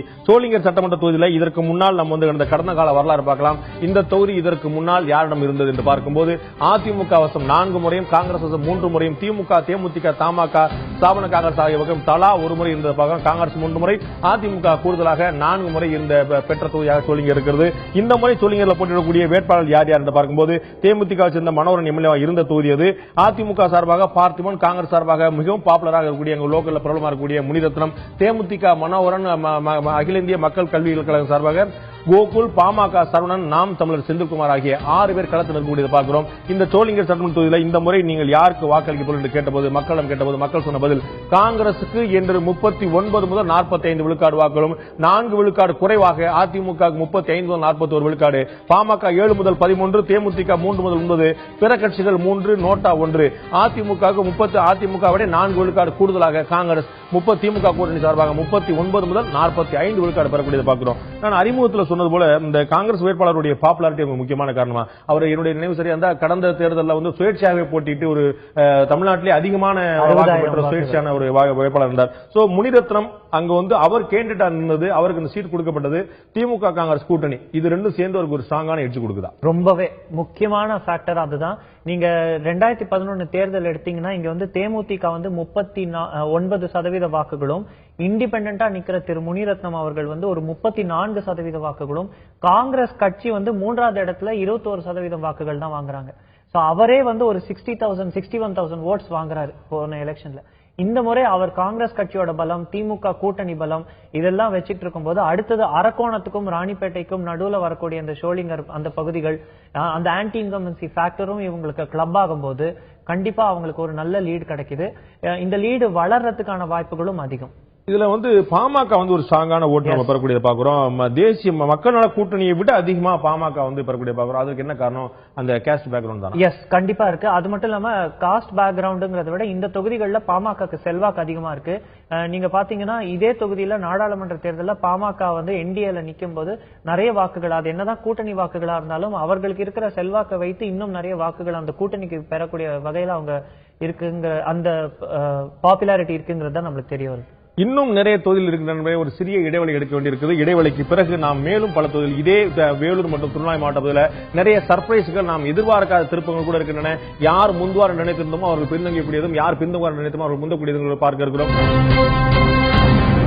வரை வேலூர் மற்றும் திருவண்ணாமலை மாவட்டத்தில் இருக்கக்கூடிய 9 சட்டமன்ற தொகுதிகளை பார்த்தோம். மொத்தமாக 20 சட்டமன்ற தொகுதிகளை பார்க்க இருக்கிறோம். இப்போது ஒரே ஸ்ட்ரெச்ல நம்ம 11 சட்டமன்ற தொகுதிகளை பார்க்க இருக்கிறோம். விறுவிறு என்று பார்க்க இருக்கிறோம். இப்போது நாம் பார்க்கக்கூடிய சட்டமன்ற தொகுதி திருப்பத்தூர் சட்டமன்ற தொகுதி. அங்கு அதிமுகவுடைய எம்எல்ஏ ரமேஷ் இருந்தார். அந்த திருப்பத்தூர் சட்டமன்ற தொகுதி இதுவரை கடந்த கால வரலாறு பார்க்கும்போது இதற்கு முன்னால் திருப்பத்தூர் சட்டமன்ற தொகுதியில் திமுக அதிகபட்சமாக 6 முறை, அதிமுகவும் பாமகவும் 2 முறை, தலா 2 முறை, காங்கிரஸ் 1 முறை வென்றதை பார்க்கிறோம். அதிகபட்சமாக திமுக 6 முறை வென்ற தொகுதி திருப்பத்தூர். இந்த முறை அங்கு போட்டியிடக்கூடிய வேட்பாளர் யார் என்று பார்க்கும்போது அதிமுக சார்பாக குமார், திமுக நல்லதம்பி, தேமுதிக ஹரிகிருஷ்ணன், பாஜக கோவிந்தராஜ், பாமக ராஜா, நாம் தமிழர் விஜயன் ஆகிய 6 பேர் களத்தில் பார்க்கிறோம். இந்த திருப்பத்தூர் சட்டமன்ற தொகுதி மக்களை நீங்கள் இந்த முறை யாருக்கு வாக்களிக்க கேட்டபோது அவர்கள் சொன்ன பதில் திமுகவுக்கு ஆதரவாக 41 முதல் 47 விழுக்காடு, 2 விழுக்காடு குறைவாக அதிமுக 39 முதல் 45 விழுக்காடு, தேமுதிக 4 முதல் 10, பிற கட்சிகள் 6, நோட்டா 1, அதிமுக விட 2 விழுக்காடு கூடுதலாக திமுகவுக்கு 41 முதல் 47 விழுக்காடு இருப்பதை பார்க்கிறோம். திமுக வெற்றி பெறக்கூடிய தொகுதியில் இந்த இடத்துல நம்ம அடையாளப்படுத்தும். 2 விழுக்காடு தான் வித்தியாசம். ஆனால் திமுக வெற்றி பெற தொகுதின்னு ஏன் நம்ம சொல்றோம்?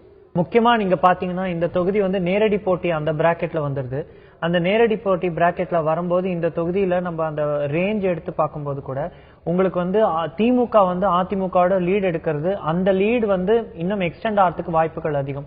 ஏன்னா இங்க ஓட்டுகள் செதறினாலும் அந்த ஓட்டுகள் செதறி 3வது 4வது இடத்துக்கு போகக்கூடிய வாய்ப்புகள் மிக குறைவா இருக்கும்போது இந்த தொகுதியில திமுக ஜெயிக்கிறதுக்கு வாய்ப்புகள் அதிகமா இருக்கிறதுனால அவங்களுக்கு இப்ப 2% ஒரு வித்தியாசம் பாக்குறப்ப திமுக 39 45, அதிமுக 41 47, 1-2 அங்க 3-4 ரொம்ப பிலோ இருக்காங்க. அதுவும் சொல்ல போனா பிற கட்சிகளும் போட்டு நாம் தமிழர், பாஜக, பாமக எல்லாமே சேர்த்து 6 விழுக்காடுக்குள்ளதான் நம்ம கொடுக்குறோம். 6 விழுக்காடு. அப்போ அவ்வளவு கம்மியா இருக்கிறாங்களா? அதெல்லாம் பாமக செல்வாக்கு இல்லாத இடமா? அதெல்லாம் பாஜக இல்லவே இல்லையா? நாம் தமிழர் இல்லவே இல்லையா?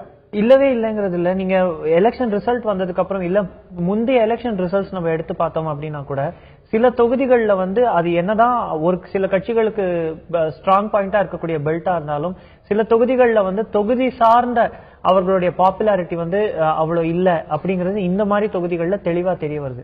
இந்த தொகுதியில இன்னைக்கு யாரு அப்படின்னு பாத்தீங்கன்னா அதிமுக, திமுக இந்த 2 திராவிட கட்சிகள் தான் பிரதானப்படுத்தப்படுது ரொம்ப தெளிவா தெரியும். ரெட்டலையா உதயசூரியன் அப்படிங்கறத கேள்வி, மற்ற கேள்விகள் அங்க இடம் இல்லை அப்படிங்கிற திருப்பத்தூர் சட்டமன்ற தொகுதி. அடுத்த நான் பார்க்கக்கூடிய சட்டமன்ற தொகுதி வாணியம்பாடி சட்டமன்ற தொகுதி. அதிமுக சேர்ந்த எம்எல்ஏ கோவி சம்பத் அங்க இருந்தார். தற்போது அவர் அங்க போட்டியிடல. இந்த தொகுதியில் சட்டமன்ற கடந்த கால வரலாறு பார்க்கும்போது வாணியம்பாடி சட்டமன்ற தொகுதி திமுக, காங்கிரஸ், சுயேட்சை தலா 3 முறையும், அதிமுக 2 முறை வென்றதை பார்க்கிறோம். 11 முறையில திமுக, காங்கிரஸ், சுயேட்சை தலா 3 முறை, அதிமுக 2 முறை வென்றதை பார்க்கிறோம். வாணியம்பாடி சட்டமன்ற தொகுதியில் தற்போது போட்டியிடக்கூடிய வேட்பாளர் யார்? அதிமுக சார்பாக நிலோஃபர் கபில், இந்தியன் முஸ்லீம் சார்பாக ஃபாரூக், தமாக ஞானசேகரன், நம்ம முன்னாள் சட்டமன்ற உறுப்பினர் அனைவருக்கும் அறிமுகமான ஆயுதல் நிகழ்ச்சியில் அடிக்கடி வரக்கூடிய பாஜக வெங்கடேசன், பாமக கிருபாகரன், நாம் தமிழர் கலியூர் ரஹ்மான் ஆகிய 6 பேர் களத்தில் பார்க்கிறோம்.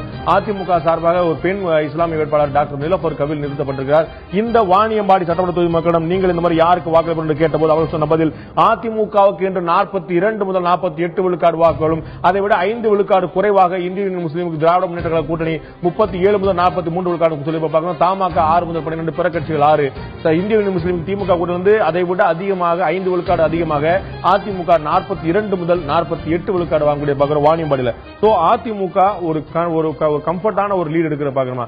இந்த இடத்துல காரணம் கூட்டணி கட்சியா? நீங்க முந்தைய பார்த்த திருப்பத்தூர் மாதிரி திமுக அதிமுக நேரடி போட்டி இருந்தா இந்த வித்தியாசத்தை ஈடுகட்டி இருக்குமா? இல்லாட்டி அதிமுக வேட்பாளர்கிட்ட ஏதாவது சாதகமான அம்சங்கள் இருக்குதா? எல்லாமே இருக்கு. அதிமுக வேட்பாளர் கிட்ட சாதகமான அம்சங்கள் கண்டிப்பா இருக்கு. ஒன்னு புரிந்துக்க வேண்டியது என்ன அப்படின்னா ஆண்கள் பெண்கள் வாக்காளர்கள்னு பிரிக்கும் போது இங்க முக்கியமா ஒரு விஷயம் என்ன வருதுன்னா பெண் வாக்காளர்கள் கிட்ட அதிமுக ஒரு செல்வாக்கு இருக்கிறது அது எல்லாருக்குமே தெரிஞ்ச ஒரு விஷயம். அது நீங்க சொல்லக்கூடிய இந்த வேலூர், திருவண்ணாமலை இந்த பக்கத்தில் இருக்கக்கூடிய மாவட்டங்கள் அப்படி ஒட்டுமொத்த தமிழ்நாடு பார்க்கும்போது பெண் வாக்காளர்கள்ட்ட ஏடிஎம்கேக்கான ஒரு இன்ஃபுளுன்ஸ் அதிகமா இருக்குன்னு பாக்குறோம். கண்டிப்பா இருக்கு. ஒட்டுமொத்த தமிழகத்துல நம்ம பெர்சன்டேஜ் எக்ஸாக்ட் ஃபிகர்ஸ் ஒரு மாவட்டத்துக்கு சொல்ல முடியலனாலும் பெண்கள் வந்து அதிமுக பக்கம் போறதுக்கான வாய்ப்புகள் அதிகமா இருக்கிறது நம்மளுக்கு நிறைய இடத்துல தெரிய வருது. அது அந்த கட்சி கொண்டு வந்த முந்தைய தேர்தல் அறிக்கைகளா இருக்கட்டும், இப்ப வந்திருக்க தேர்தல் அறிக்கைட்டும், அது பெண்களை கவர விதத்துல நிறைய விஷயமா அவங்க பண்றாங்க. அப்படி பார்க்கும்போது இங்க வந்து ஒரு முதல்வர் வேட்பாளரும் பெண்ணா பாக்குறாங்க, உள்ளூர் எம்எல்ஏவும் ஒரு பெண்ணா பார்க்கும்போது இங்கதான் நம்ம ஒண்ணு புரிஞ்சுக்கணும். அந்த ஒரு சமூகம், அந்த ஒரு மதம், அந்த மதத்தின் வாக்காளர்கள் எல்லாம் ஒரு பக்கம் போறாங்களா அப்படிங்கிறப்போ அதுல ஜெண்டர் டிவிஷன் கொண்டு வரும். அந்த ஜெண்டர் டிவிஷன் கொண்டு வரும்போது இங்க இருக்கக்கூடிய பல பெண்களுக்கு வந்து இந்த அதிமுக வேட்பாளர் மேல ஒரு ஈர்ப்பு இருக்கு. அது வந்து அவர்களுக்கு ஒரு சாதகமான ஃபேக்டரா கண்டிப்பா பார்க்கப்படுது. அதுக்கப்புறம் இங்க நேரடி போட்டி இல்ல, நம்ம சமூகத்தை சேர்ந்த ஒருத்தர் தான் எல்லாருமே இருக்க போறாங்க. அப்ப நம்ம சமூகத்தை சேர்ந்த ஒரு பெண் அங்க போகும்போது இன்னொரு அட்வான்டேஜ் அங்க பெண்கள் போறாங்க, பெண்கள் ஓட்டு அந்த பக்கம் போகுது. அடுத்த விஷயம் முக்கியமா நம்ம பார்த்தோம் அப்படின்னா கூட்டணி கட்சி நிக்கிறது வந்து கண்டிப்பா கூட்டணி பலம் இருக்கு, கூட்டணி பலம் இல்லாம இல்ல. நேரடி போட்டி இருந்தா இன்னும் போட்டி கடுமையா இருந்திருக்கிறதுக்கு வாய்ப்புகள் அதிகம். தமாகவுடைய வேட்பாளர் ஞானசேகரன் அவர் வந்து இவ்வளவு குறைவான 6 முதல் 12 விழுக்காடு வாங்குற பாக்குறோம். நம்ம வந்து டபுள் டிஜிட் சொன்னாலும் கூட அது ரொம்ப குறைவா இருக்கும். என்ன காரணம்? தொகுதி மாறினது ஒரு காரணமா இருக்குதா, வேற ஏதாவது பிரச்சனையாங்க? எத்தனையோ ஸ்டார் வேட்பாளர்கள், எத்தனையோ தெரிந்த முகங்கள் வந்து அந்த அளவுக்கு ஒரு எலக்டோரல் இம்பாக்ட் கொண்டு வராததுக்கு முக்கிய காரணம் அவர்களுக்கு வந்து அந்த வாக்காளர்களை அவர்களுக்கு சாதகமாக வாக்குப்பதிவு செய்வதற்கு அந்த ஓட்டிங் பூத்துக்கு கொண்டு வர அந்த நெட்வொர்க் இல்லாம போறது. இப்ப இந்த தொகுதி மாதிரி இடங்கள்ல நீங்க திரு ஞானசேகரன் வந்து ஒருவேளை காங்கிரஸ்ல இருந்து காங்கிரஸ் திமுக கூட்டணியில அவர் போட்டிட்டு இருந்தாருன்னா வாணியம்பாடியோட ரிசல்ட் இதுவா தான் இருந்திருக்கும் சொல்ல முடியாது. கண்டிப்பா சொல்ல முடியாது. ஏன்னா நீங்க அந்த மாதிரி பெர்மிட்டேஷன் காம்பினேஷன் நீங்க போட்டீங்கன்னா அங்க வந்து இவர் ஒரு அளவுக்கு நல்ல தெரிந்த முகம், தொலைக்காட்சிகள் அடிக்கடி வரார், அவர் பேச்சை கேட்டிருக்காங்க. அதுக்கப்புறம் ஒரு கூட்டணியில காங்கிரஸ் திமுகங்கிற ஒரு ஃபேக்டர் இருக்கு. சோ அந்த செக்லிஸ்ட்லயே உங்களுக்கு இத்தனை ஆடட் அட்வான்டேஜஸ் வரும்போது போட்டி கடுமையா இருந்திருக்கலாம், ஜெயிக்கிறதுக்கு கூட வாய்ப்பு இருந்திருக்கலாம். இன்னைக்கு அவருடைய பலம் ஒண்ணு மட்டுமே வச்சுக்கிட்டு அவர் இருக்கும்போது கூட்டணி கட்சிகளுக்கு இங்க அவ்வளவு ஒரு செல்வாக்கு, அவர் இருக்கக்கூடிய கூட்டணி கட்சிகளுக்கு இங்க அவ்வளவு ஒரு செல்வாக்கு இல்லாததும் அந்த கிராஸ் ரூட் ஒர்க்கர்ஸ் இல்லாததும் ஒரு பெரிய டிஸ்அட்வான்டேஜ். கூட்டணி கட்சிக்கு அவ்வளவு செல்வாக்கு ஒரு முக்கியமான ஒரு பிரச்சனை. அது தவிர அவர்களுக்கான களப்பணியாளர்கள் வந்து மிக முக்கியமான கட்சிகளுக்கு எப்படி அதிமுக, ஏன் அதிமுகவும் திமுகவும் தேமுதிகவும் இவ்வளவு பெரிய செல்வாக்கு அங்க பெறாங்க அப்படின்னா அதுக்கு அடிப்படையான காரணம் அவருடைய களப்பணியாளர்கள். மாற்றுக் கட்சிகளுக்கு களப்பணியாளர்களுக்கு இல்லாத போது அவர்கள் வந்து மக்களிடம் அறிமுகம் செய்வதற்கு இன்னும் கடுமையான போராட்டத்தை மேற்கொண்டிருக்கு. அடுத்த நான் பார்க்கக்கூடிய சட்டமன்ற தொகுதி வேலூர் சட்டமன்ற தொகுதி. நண்பர்களே, வேலூர் சட்டமன்ற தொகுதியுடைய கடந்த கால வரலாறு பார்க்கலாம். இதற்கு முன்னால் வேலூர்ல திமுக 5 முறை அதிகபட்சமாக, அதிமுக காங்கிரஸ் தமாக தலா 2 முறை வென்றதை பார்க்கிறோம். திமுக அதிகபட்சமாக 5 முறை வென்ற சட்டமன்ற தொகுதி வேலூர். மொத்தமா 6 வேட்பாளர் வேலூர்ல. ஹாரூன் ரஷீத் அதிமுக சார்பாக, திமுக கார்த்திகேயன், விடுதலை அப்துல் ரஹ்மான் பார்க்கிறோம். இந்த வேலூர் சட்டமன்ற தொகுதியில தற்போது நீங்கள் யாருக்கு வாக்களிப்பீர்கள் என்று கேட்டபோது அவர்கள் சொன்ன பதில் என்ன? அதிமுக ஆதரவாக 37 முதல் 43 விழுக்காடு, அதே அளவுக்கு ஒரு பொட்டும் குறையாமல் திமுகவுக்கு 37 முதல் 43 விழுக்காடு, விடுதலை சிறுத்தைகள் 8 முதல் 14, பிற கட்சிகள் 6 முதல் 12 விழுக்காடு பார்க்கிறோம். திமுகவும் அதிமுகவும் கடுமையான போட்டி ஏற்படுத்தக்கூடிய தொகுதியாக, எந்த முடிவு எடுக்க முடியாது, 100% இழுபறியான தொகுதியாக இருக்கிறது. அதற்கான காரணம் என்ன? 2 பேரும் ஸ்ட்ராங்கான கேண்டிடேட்ஸ் இருக்காங்களா, இல்லாட்டி வேற என்ன பிரச்சனை? விடுதலை சிறுத்தைகள் அதிகமான வாக்கு பிரிக்கிறாங்களா? எங்க இந்த பிரச்சனை வருது? நேத்து நம்ம பார்த்த ஒட்டஞ்சத்திரம் தொகுதியை கூட்டணி கிட்ட எக்ஸ்சேஞ்ச் பண்ண தொகுதி தான் வேலூர். வேலூரை வந்து கூட்டணி கொடுத்துட்டு அதிமுக ஒட்டஞ்சத்திரத்தை எடுத்துக்கிறாங்க. அதுக்கப்புறம் இந்த தொகுதி நம்ம புரிஞ்சுக்கணும்னா கோயம்புத்தூரையும் வேலூரையும் ஒரு கம்பேரிசனுக்கு கொண்டு வரணும். ஏசி சண்முகம் அவர்கள் வந்து பாஜக கூட்டணியில நீங்க நிக்கிறாரு. எப்படி கோயம்புத்தூர் நாடாளுமன்ற தொகுதியில வந்து அதிமுகவுக்கும் பாஜகவுக்கும் ஒரு கடுமையான போட்டி வந்து சொற்ப வாக்குகள்ல சில இடங்கள்ல அதிமுகவும் சில இடங்கள்ல பாஜகவும் லீட் இருக்கிறாங்களா, அந்த மாதிரி வேலூர் தொகுதியை நீங்க எடுத்துக்கிட்டீங்கன்னா இங்க வந்து அதிமுகவுக்கும் பாஜக கூட்டணி வேட்பாளர் ஏசி சண்முகத்துக்கும் ஒரு 1000-2000 வாக்கு வித்தியாசம் தான் வருது. அந்த அளவுக்கு இங்க வந்து போட்டி கடுமையா இருந்திருக்கு. அந்த இதுல இருந்து மீண்டும் இவ்வளவு தூரம் அவங்க ஓட்டை தக்க வச்சிருக்காங்க. அது ஒண்ணு. அடுத்தது பாத்தீங்கன்னா இங்க வந்து காங்கிரஸ் கட்சி கூட்டணியில நின்னு ஜெயிச்ச வரலாறும் இருக்கு. ஒரு தெரிந்த முகமா தமிழக அரசியல் வட்டாரத்துல ஒரு தெரிந்த வேட்பாளரா இருந்திருக்காரு காங்கிரஸ்ல திரு ஞானசேகரன். அப்படிலாம் இருக்கும்போது அந்த கூட்டணிக்கு நீங்க ஒரு பலம் இருக்கு, காங்கிரஸ் திமுக கூட்டணிக்குன்னு. அதுக்கப்புறம் இந்த தொகுதியில இருந்து கொஞ்சம் மேல போனாதான் காட்பாடி. சோ அங்க ஒரு முக்கியமான தலைவர் இருக்காரு. சோ இப்படி பல ஃபேக்டர்ஸ் அந்த கூட்டணிக்கு சாதகமா போகுது. ஆனாலும் கார்பரேஷன் எலெக்ஷன்ல இருந்து எல்லாத்துலயுமே இங்க வந்து அதிமுக பெருவாரியான வாக்குகள் வித்தியாசத்துல ஜெயிக்கிறாங்க. சோ 2 பேருமே அவர்களுடைய அந்த ஓட் பேங்கை தக்க வச்சுக்கும் போதுதான் இந்த போட்டி கடுமையா நெக் டு நெக் ரேஸ்ல இருக்கு. இப்ப அதிமுக தொகுதி எக்ஸ்சேஞ்ச் பண்ணிக்கிட்டது அவர்களுக்கு சாதகமா இருந்திருக்கா பாதகமா இருந்திருக்கா? சில விதங்கள்ல சாதகமாவும் பல விதங்கள்ல பாதகமாவும் தான் பார்க்கணும். அவர்கள் எக்ஸ்சேஞ்ச் பண்ணினதை மைண்ட் செட் எப்படி பாக்குறாங்கன்னா, ஒருவேளை இங்க வெற்றி வாய்ப்பு குறைவுங்கிறதுனால தான் அதிமுக தொகுதியை எக்ஸ்சேஞ்ச் பண்ணிட்டாங்களோ அப்படிங்கிற ஒரு பேச்சு கண்டிப்பா இருக்கு. அப்படி இல்லாம இவங்க கேட்ட தொகுதியா இருக்கக்கூடிய வாய்ப்பு இல்லை. ஏன்னா ஒட்டஞ்சத்திரத்தில் இவர்கள் பெறக்கூடிய வாக்கை விட இந்த பகுதியில் சிறுபான்மை வாக்குகள் அதிகமா இருக்கனால அங்க நம்மளுடைய இன்ஃபுளுன்ஸ் அதிகமா காட்ட முடியும்னு இவர்கள் கேட்டு பெற்றக்கூடிய தொகுதியா கூட இருந்திருக்கலாம்ல. அந்த மாதிரி கண்டிப்பா இருக்கும். அந்த மாதிரி ஃபேக்டர்ஸ் இருக்கும்போது அந்த அறிவிப்பு இந்த அறிவிப்பு முக்கியமான அறிவிப்பு, இது தொகுதி மாற்றம் அறிவிப்பு, வேட்பாளர் மாற்றம் இல்ல, தொகுதி மாற்றம் அறிவிப்பு எலெக்ஷன்ல ஒரு ஸ்டேஜுக்கு அப்புறம் வந்தது.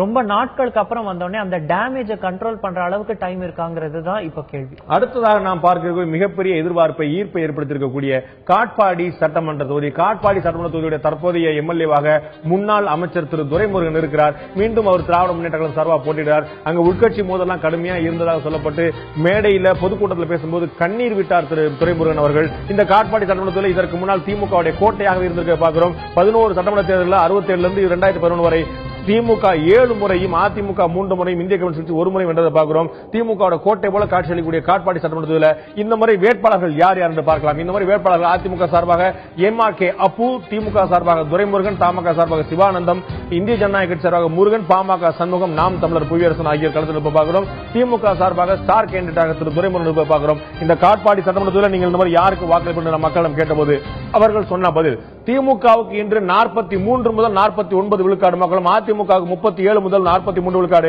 கிட்டத்தட்ட 6 விழுக்காடு குறைவாக அதிமுக வாங்குறத பார்க்கிறோம். தமாக 5 முதல் 11, பிற கட்சிகள் 5, நோட்டா 1, அதிமுக விட 6 விழுக்காடு கூடுதலாக திமுக பெறக்கூடியதை பார்க்கிறோம். அவ்வளவு ஸ்ட்ராங்கான கேண்டிடேட்டா திரு துரைமுருகன். நிச்சயமாக அவர் ஒரு நம்ம 2011 கிட்டத்தட்ட ஒரு 180 தொகுதிகளுக்கு மேல அதிமுக கூட்டணி கட்சியில் பெறும்போதே வெற்றி பெற்றோர். அவர் மறுப்பதற்கு இல்ல. அந்த அளவுக்கு தொகுதியில அவருக்கு தனிப்பட்ட செல்வாக்கு நல்ல பெயர் இருக்குதா, இல்லாட்டி கட்சியோட பாப்புலாரிட்டி சேர்ந்து வருதா? திரு துரைமுருகன் இங்க ஒரு பிரபலமான வேட்பாளர், அதுல மாற்று கருத்தே கிடையாது. ஆனா இங்க நம்ம நோட்டீஸ் பண்ண வேண்டியது ஒண்ணு, ஒரு 180 தொகுதிகள் அதிமுக கூட்டணி வெல்லும் போது, சில தொகுதிகளில் திமுக கூட்டணி வெல்லும் போது வெற்றியாளர்கள் யார் யாருன்னு பாத்தீங்கன்னா, திரு பெரியசாமி அவர் ஒரு 50,000 வாக்குகள் அந்த மாதிரி, திரு துரைமுருகன் அதே சமயத்துல ஒரு 2000 வாக்கு வித்தியாசத்தை தான் ஜெயிக்கிறாரு. அவர் சென்ற முறையும் இதே ஒரு 49% வாக்கு தான். இதே திரு SRK அப்பு தான், அப்பவும் ஒரு 48%, 50% ஓட்டு திரு துரைமுருகனுக்கும் 48% ஓட்டு திரு அப்புவுக்கும் அப்ப கிடைக்குது. இப்ப இந்த ஆன்டி இன்கம்பன்சி இந்த கவர்மெண்ட்க்கு இங்க ஒரு 5 ஆண்டு காலம் இருந்திருக்காங்க. அந்த ஆட்சியை பிடிக்குதோ இல்லையோ இவங்களை 5 ஆண்டு காலம் பார்த்துட்டாங்க. அதுல மாத்தி வாக்களிக்கிறது, இங்கதான் நம்ம ஒரு டைனாமிக்ஸ் புரிஞ்சுக்கணும். நம்ம சர்வே எப்படி எடுக்கப்படுதுன்னு பல கேள்விகள் வருது இல்லையா? அதுல ஒரு முக்கியமான கண்டுபிடிப்பு இங்கதான் இருக்கு. எத்தனை சென்ற முறை அதிமுகவுக்கு வாக்களித்தவர்கள் எத்தனை பேர் இந்த முறை திமுகவுக்கும், சென்ற முறை திமுகவுக்கு வாக்களித்தவர்கள் எத்தனை பேர் இந்த முறை அதிமுக பக்கம் செல்றாங்க அப்படிங்கிற கம்பேரிசன் பாத்தீங்கன்னா, இந்த ஸ்பெசிபிக் தொகுதியில அதிமுகவிலிருந்து திமுக வாக்காளர்களா மாறுறவங்க அதிகமாகவும், அதே சமயம் திமுகவிலிருந்து அதிமுக வாக்காளரா மாறுறவங்க குறைவாகவும் காணப்படுது. அந்த ரேஷியோ கேப் டிஎம்கேக்கு எட்ஜ் கொடுக்கறதுனாலதான் அவர் தன்னுடைய வாக்கு, அவருக்கும் வாக்கு சரியாம இல்ல, சரியோர வாக்கு, ஏன்னா அவருக்கு ஒரு ஆன்டி இன்கம்பன்சி இருக்கு.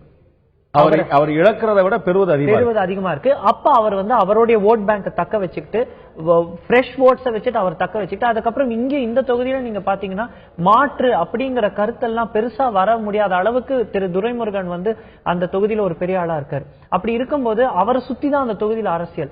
SRK அப்போ ஒரு முக்கியமான தலைவரா இருக்காரு, அதுலயும் மாற்று கருத்து இருக்க முடியாது. அப்படி இருக்கும்போது இவர்கள் 2 பேரை தவிர வேற யாரையும் பார்க்க முடியக்கூடிய மனநிலையில மக்கள் அங்க இல்லைங்கிறதும் தெரிய வருது. ஒருவேளை இந்த காட்பாடி தொகுதி தனி தொகுதியா மாறினா என்ன ஆகும் அப்படிங்கிற ஒரு இன்ட்ரெஸ்டிங்கான கேள்விக்கு நான் இறுதியில் பதில் பெற நான் முயற்சி பண்றேன். அடுத்த நாம் பார்க்கக்கூடிய சட்டமன்ற தொகுதி போலூர் சட்டமன்ற தொகுதி. போலூர் சட்டமன்ற தொகுதியில் இதற்கு முன்னால் நம் கடந்த கால தேர்தல் வரலாறு பார்க்கும்போது போலூர்ல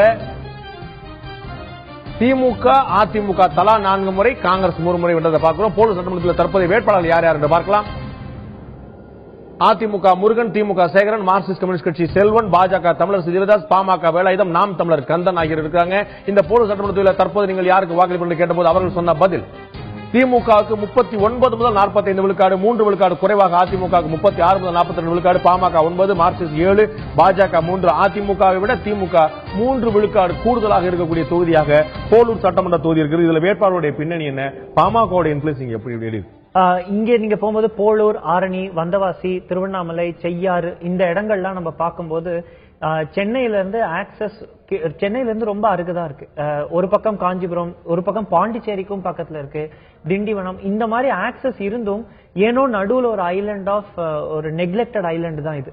இந்த இடங்கள்ல இருக்கக்கூடிய போலூர் முழுக்க முழுக்க கிராமமா தான் இருக்கும். ஒரு நகர்பகுதி நீங்க டெவலப் பண்ணி பார்க்கக்கூடிய வாய்ப்பு ரொம்ப உண்மை. சேத்பட்டு, போலூர், ஆரணி இந்த மாதிரி இடங்கள் நீங்க பார்க்கும்போது கண் எட்டி தூரம் வரைக்கும் ஒரே கருவேல மரங்களும் தூசி பறக்கும் புழுதி காடுகளும், சாலை வசதி ரொம்ப மோசமாகும்.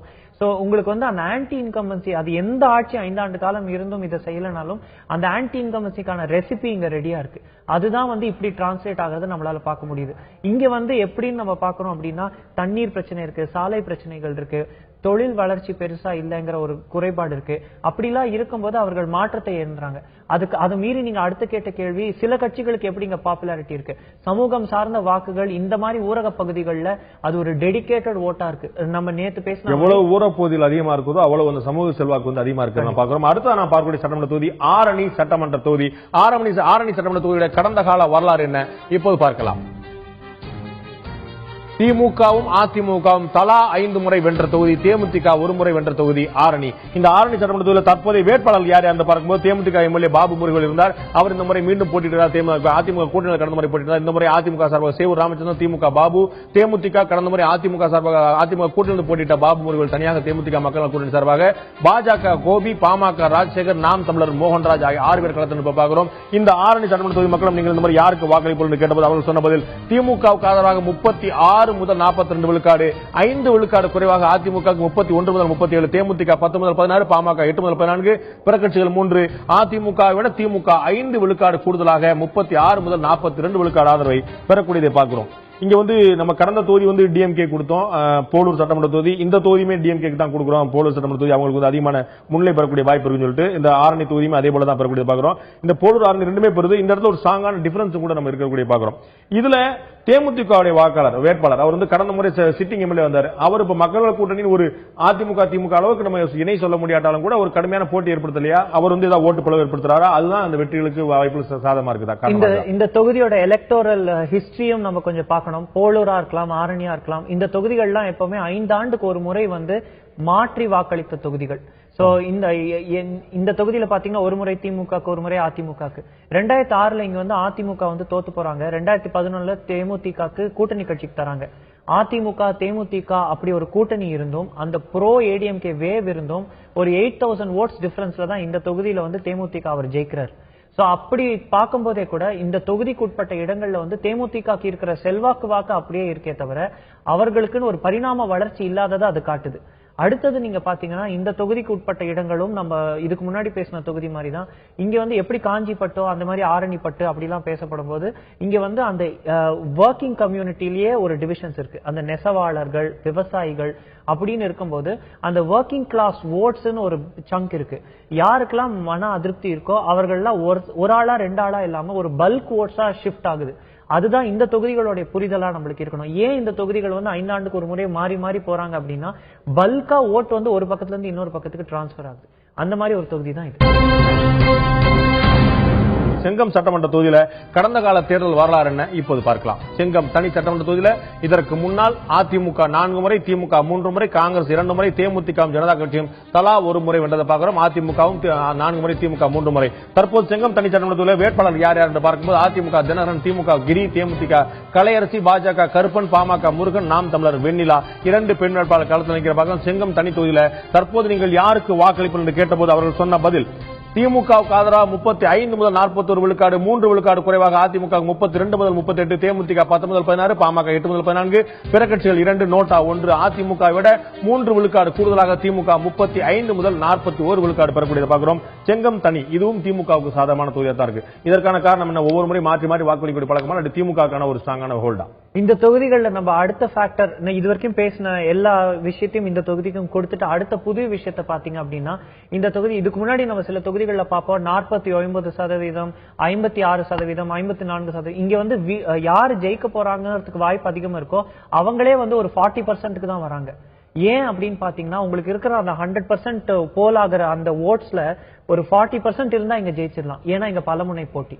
அந்த பலமுனை போட்டியில ஒரு கட்சி வந்து ஒரு 15% ஓட்ஸை பிரிக்கிறாங்க. அது வந்து இவங்கள யாருக்கு வேணா போயிருக்கலாம். அந்த 15% ஓட்ஸ் இப்ப இவங்க யாருக்கும் இல்லாம தனியா பிரிஞ்சு போயிடுது. அந்த மாதிரி ஒரு 2 செக்ஷன் பிரிஞ்சு போகும்போது உங்களுக்கு 70% பாக்கி இருக்கிற 70% வாக்குகளுக்கு தான் போட்டியே இருக்கு.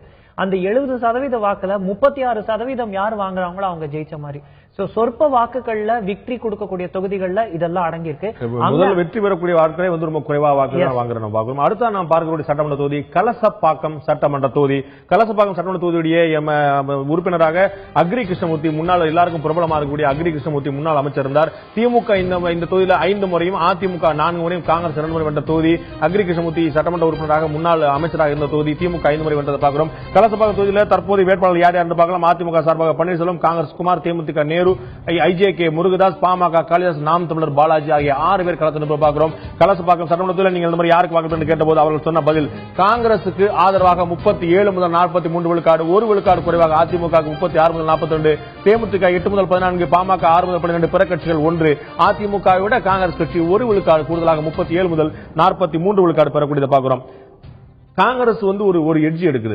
அக்ரி கிருஷ்ணமூர்த்தி அப்படிங்கிற அந்த நேம், அந்த முத்துக்குமாரசாமியுடைய தற்கொலை வழக்கு, இது மாதிரி ஒரு பிரச்சனை, மீடியாக்கள் அடிபட்டது, அமைச்சர் பதவி மாற்றப்பட்டது, இதெல்லாம் சேர்ந்து ஒர்க் பண்ணிருக்கா இல்லாட்டி காங்கிரஸும் டிஎம்கே நல்லா ஸ்ட்ராங்கா ஒர்க் பண்ணிருக்காங்களா? அப்படி அந்த அக்ரி கிருஷ்ணமூர்த்திங்கிற ஃபேக்டர் ஒரு இஷ்யூவா இருந்ததுன்னா நாடாளுமன்ற தேர்தலே அது பிரதிபலிச்சிருக்கணும்.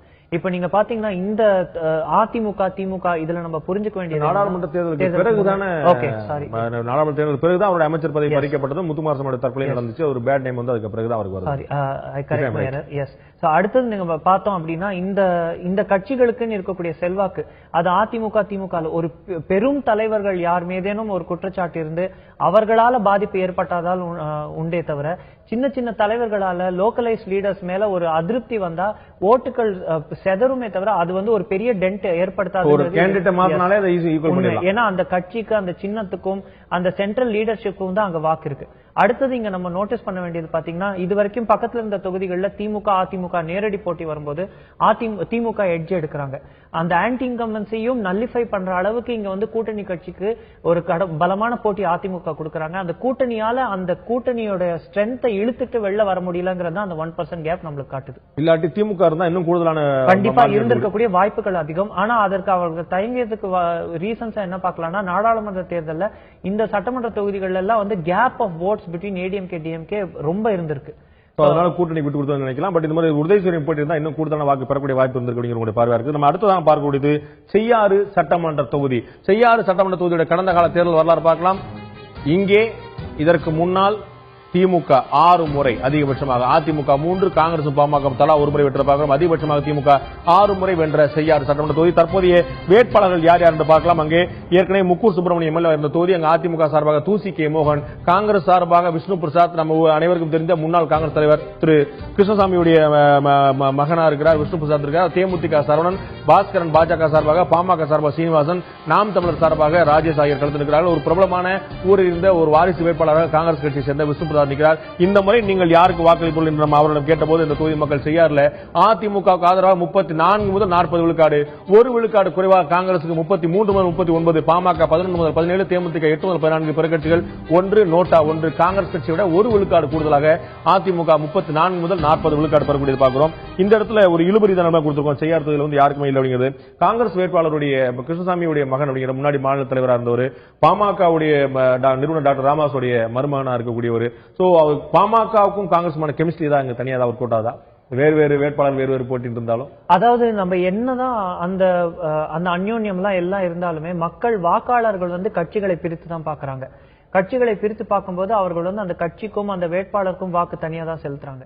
இந்த தொகுதியை முக்கியமா நீங்க எடுத்துக்கிட்டீங்கன்னா, காங்கிரஸ் வந்து திமுக கூட்டணி இருக்கும்போது 2006 ஜெயிக்கிறாங்க, 2011 அதிமுக ஜெயிக்கிறாங்க. சோ இது காங்கிரஸுக்கும் அதிமுகவுக்கும் எக்ஸ்சேஞ்ச் நடக்கிற ஒரு தொகுதி.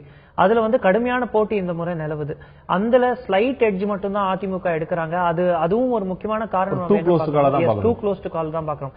இங்க அதிமுகவுக்கு ஃபேவரபிளா போறது என்னெல்லாம் பாத்தீங்கன்னா, பெண் வாக்காளர்கள், அவர்களுடைய சோசியல் ஸ்கீம்ஸ், அதுதான் வந்து அந்த ஆன்டி இன்கம்பன்சியை அவங்களுக்கு நல்லிஃபை பண்ணுது. காங்கிரஸ்க்கு பலமா போகக்கூடிய விஷயங்கள் தொகுதிகள் பாத்தீங்கன்னா திமுக கூட்டணி, அப்புறம் இந்த தொகுதியில அவங்க ஜெயிச்ச வரலாறு இருக்கு, அப்புறம் தெரிந்த முகம் ஒருத்தர் நிக்கிறாரு. சோ இப்படி பல ஃபேக்டர்ஸ் இருக்கு. இவங்க 2 பேரும் இதை மட்டும் பேஸ் பண்ணி முன்னுக்கு வராங்க. ஆனா பின்னாடி இருக்கிற 3-4 அவர்களுடைய வாக்கு வங்கியை அப்படியே தக்க வச்சுக்கிட்டு இன்னும் கொஞ்சம் இப்போ பாமகவுடைய அந்த தேர்தல் அறிக்கை எல்லாமே ஒரு வேவ் கிரியேட் பண்ணுது. அப்ப வாக்காளர்கள் மத்தியில ஒரு பேச்சு வருது, மாற்றா பார்க்கப்படுறாங்க. அப்ப அந்த மாற்றத்துக்கும் 2 போட்டி வந்துருது. மக்கள் நல கூட்டணி பாமக அப்படிங்கிற அந்த போட்டி வரும்போது அங்க ஒரு வாக்கு பிளவுது. சோ 4 விதத்துல வாக்கு பிளவுபடும் போது கட்சி பலத்தை மட்டும் வச்சு அதிமுக இங்க கொஞ்சம் லீட் எடுக்கும். அடுத்த நாம் பார்க்கக்கூடிய சட்டமன்ற தொகுதி வந்தவாசி தனி சட்டமன்ற தொகுதி. வந்தவாசி தனி சட்டமன்ற தொகுதியுடைய தேர்தல் வரலாறு என்ன? திமுக அங்கு 5 முறையும், அதிமுக 4 முறையும், காங்கிரஸ் பாமக தலா 1 முறை வென்றதை பார்க்கிறோம். அதிகபட்சமாக லீட் எடுக்கக்கூடிய திமுக 5 முறை வென்ற தொகுதி, சட்டம் குறைவில்லாமல் ஒரே ஒரு தொகுதி மட்டுமே விட்டு ஒரே ஒரு முறை மட்டுமே விட்டு அதிமுக 4 முறை வென்றதை பார்க்கிறோம். வந்தவாசி தனி தொகுதியில் இந்த முறை போட்டியிடக்கூடிய வேட்பாளர்கள் யார் என்று பார்க்கும்போது அதிமுக சார்பாக மேகநாதன், திமுக அம்பேத்குமார், பிஜேபி விடுதலை சிறுத்தைகள் ரமேஷ், ஐஜேகே பாரதிய ஜனதா கூட்டணி சுதா, பாமக வடிவேல் ராவணன், நாம் தமிழர் நீலகண்டன் ஆகிய 6 பேர் கலந்து பார்க்கிறோம். பாமக வேட்பாளர் வடிவேல் ராவணன் ஊரிலிருந்து ஒரு முகமாக அந்த ஏரியாவுக்குள்ள ஒரு பிரபலமான முகமாக பார்க்கலாம். வந்தவாசி தனி தொகுதியில் இந்த முறை யாருக்கு நீங்கள் வாக்களிப்பு கேட்டபோது அவர்கள் சொன்ன பதில் என்ன? அதிமுகவுக்கு ஆதரவாக 39 முதல் 45 விழுக்காடுகளும், 8 விழுக்காடு குறைவாக திமுக 31 முதல் 37 விழுக்காடும், பாமக 12 முதல் 18 விழுக்காடு, விடுதலை சிறுத்தைகள் 6 விழுக்காடு, பிற கட்சிகள் 3 விழுக்காடு எடுக்கக்கூடிய பார்க்கிறோம். வந்தவாசி தனி தொகுதி இதுல அதிமுக ஒரு ஸ்ட்ராங்கான எட்ஜ் எடுக்கிற நம்ம பார்க்கிறோம். அதற்கான காரணம் என்ன? தனி தொகுதியா இருந்தாலும் விடுதலை சிறுத்தைகள் இவ்வளவு பின்னங்கக்கூடிய காரணம் என்ன? பாமகவுடைய வேட்பாளர் வடிவேல் ராவணன் ஸ்ட்ராங்கான ஒரு அறிமுகமான வேட்பாளர் கூட, அவருக்கு அங்க ஒரு பின்புலம் கூட இருக்கும்போது இந்த எப்படி இந்த ஓட்டு வித்தியாசப்படுது? அந்த பாமக வேட்பாளர் ஓட்டை பிளக்கிறது ஒரு முக்கியமான ஃபேக்டரா பார்க்கணும். இங்க ஒருவேளை அவர் திமுகக்கு கொஞ்சம் டென்ட் கொடுக்கறாரோ ஓட்ல. ஏன்னா நம்ம பார்த்துட்டு வர எல்லா தொகுதிகளுமே ஆரணி, போலூர் எல்லா இடத்துலயுமே நீங்க பாத்தீங்கன்னா திமுக அதிமுக நேரடி போட்டியில திமுக முன்னிலை வகிப்பதையும், கூட்டணி கட்சிக்கு கொடுத்திருக்கக்கூடிய தொகுதிகளில் நெக் டு நெக் இருக்கிறதையும் பார்க்கிறோம். இந்த ஒரு தொகுதியில மட்டும்தான் அந்த ஸ்பாயிலர் எஃபெக்ட் ரொம்ப கிளியரா இருக்கு உங்களுக்கு. அந்த பாமக வேட்பாளர் ஓட்ட பிளக்கம் வராது, நல்ல ஸ்ட்ராங்காவே பிளக்கக்கூடிய 15 விழுக்காடுக்கு மேலே எடுக்கிறாரு. அவர் ஒரு டபுள் டிஜிட்ல, அது க்ளோஸ் டு 20% ஓட்ட அவர் பிளக்கும் போது அதுல முக்கியமான வாக்குகள் திமுகவுக்கு செல்லக்கூடிய வாக்குகள். நேத்து நம்ம சொன்ன ஒரு விஷயத்தை இங்க திருப்பி நம்ம இன்ஃபரன்ஸ் கொண்டு வரணும். திமுகவுக்கும் விடுதலை சிறுத்தைகளுக்கும் சிமிலர் வாக்குகள் இருக்கிறதுக்கான வாய்ப்புகள் அதிகம். அப்படி இருக்கும்போது இங்க பாமக வேட்பாளர் அவர் பலத்தை வைத்து அவர் வாக்கை பிளக்கும் போது, அது திமுக வாக்கா பிளவுபடும் போது அதிமுக இருக்கிற கட்சி செல்வாக்கும் இந்த பிளவை அவர்கள் நல்லா அவங்க இதுக்கு யூஸ் பண்ணிக்கும் போது அவங்க முன்னிலை. பட் இந்த இடத்துல விடுதலை சிறுத்தைகள் கட்சி மிக குறைவான வாக்கு தான் பெறுது. ஒரு 6 விழுக்காடு வாக்கு தான் சொல்றோம். மக்கள் நல கூட்டணி விடுதலை சிறுத்தைகள் தனித்து போட்டியில, மக்கள் நல கூட்டணியா தேமுதிக இடதுசாரி எல்லாம் சேர்ந்து இருக்கும்போது அவங்க 6 விழுக்காடு தான் பெறாங்க போது அவங்க ஒரு பெரிய ஸ்பாயிலரா பார்க்க முடியல. பாமக தான் ஒரு மேஜர் ரோல் பிளே பண்ணுது. கண்டிப்பா நம்ம இந்த தொகுதியை ஒரு லோக்கலைஸ்ட் ஃபேக்டரா எடுத்து பார்க்கணும். சில எப்படி கன்னியாகுமரி மாவட்டத்தில் ஒரு தொகுதியில் பாஜக 20% வாக்கு வாங்குறாங்களோ, அங்க எப்படி பாஜகவோ அங்க மாதிரி இங்க இப்ப பாமக. சோ இப்ப அந்த 3வது இடத்துல முக்கியமான ஒரு சிங்கிள் கட்சியா இவங்க ஒரு கூட்டணியிலும் இல்லாம சிங்கிளா இவங்க இவ்வளவு வாக்கு வாங்குறது அவர்களுக்கு இருக்கக்கூடிய கட்சி உட்கட்டமைப்பு, அவர்களுக்கு இருக்கக்கூடிய மக்கள் கிட்ட ஈர்ப்பு, அதுதான் அது காட்டுது. அடுத்த நாம் பார்க்கக்கூடிய சட்டமன்ற தொகுதி, இன்றைய நாள் நாம் பார்க்கக்கூடிய இறுதியான 20வது சட்டமன்ற தொகுதி கீழ்பெண்ணாத்தூர் சட்டமன்ற தொகுதி. கீழ்பெண்ணாத்தூர் சட்டமன்ற தொகுதியுடைய கடந்த கால தேர்தல் வரலாறு என்ன? இதற்கு முன்னால் அதிமுக ஒரு முறை வெற்றி பெற்ற பார்க்கிறோம். 2011 சட்டமன்ற தேர்தலில் புதிதாக உருவாக்கப்பட்ட பிரிக்கப்பட்ட தொகுதியாக மறுசீரமைப்பு பிறகு பிரிக்கப்பட்ட தொகுதியாக கீழ்பெண்ணாத்தூர் ஒரு முறை, அதுவும் அதிமுக. தற்போது அந்த சட்டமன்ற தொகுதியில் இருக்கக்கூடிய வேட்பாளர்கள் யார் யார்? அதிமுக செல்வமணி, திமுக பிச்சாண்டி முன்னாள் அமைச்சர் பிரபலமான முகம் இந்திய கம்யூனிஸ்ட் கட்சி ஜோதி, அகில இந்திய கல்வி முன்னேற்ற கழகம் சார்பாக சுப்பராயன், பாமக எதிரொலி மணியன், நாம் தமிழர் ரமேஷ் பாபு ஆகிய 6 பேர் களத்தில் திமுக வேட்பாளர் பிரபலமான முகமாக முன்னாள் அமைச்சராக இருக்கிறார். இந்த கீழ்பெண்ணாத்தூர் சட்டமன்றத்தில் நீங்கள் இந்த மாதிரி யாருக்கு வாக்களிப்பு நம்ம கேட்டபோது மக்கள் சொன்ன கருத்து என்ன? திமுகவுக்கு ஆதரவாக 39 முதல் 45, 2 விழுக்காடு குறைவாக அதிமுக 37 முதல் 43, இந்திய கம்யூனிஸ்ட் கட்சி 7, பாமக 7, பிற கட்சிகள் 4 இருக்கிற பார்க்கிறோம். அதிமுக விட திமுக 2 விழுக்காடு கூடுதலாக பெறக்கூடிய தொகுதியை கீழ்பெண்ணாத்தூர் சட்டமன்ற தொகுதி பார்க்கிறோம். பூப்பிச்சாண்டி அங்க ஒரு பிரபலமான முகம், திருவண்ணாமலை மாவட்டத்தில் ரொம்ப முன்னாடி இருந்திருக்கக்கூடிய, வேலுக்கு முன்னாடி இருந்திருக்கக்கூடிய ஒரு தலைவராக இருக்கார். எல்லாருக்கும் அறிமுகமான ஒரு தலைவராக இருக்கார். அவருடைய செல்வாக்கு பிளஸ் டிஎம்கே இது 2 காரணமாக கண்டிப்பா 2011 2014 2 தேர்தலையும் எடுக்கும்போது அதிமுக திமுக இடையே வாக்குகள் சதவீதமும் ரொம்ப குறைவா இருக்கு. இந்த தொகுதியில நம்ம பார்த்தோம்னா நெக் டு நெக் போட்டி எப்பவுமே இருக்கு. கட்சிகள் வந்து அவர்களுடைய வாக்குகளை அப்படியே தக்க வச்சுக்கிறாங்க. ஏடிஎம்கே டிஎம்கே தவிர பக்கத்துல யாருமே இல்லையா? வந்து நேரடியான போட்டி கீழே வந்து 2 விழுக்காடு கூட 2 டிஜிட்டல் கூட யாருமே வாங்க முடியல. கண்டிப்பா முடியல.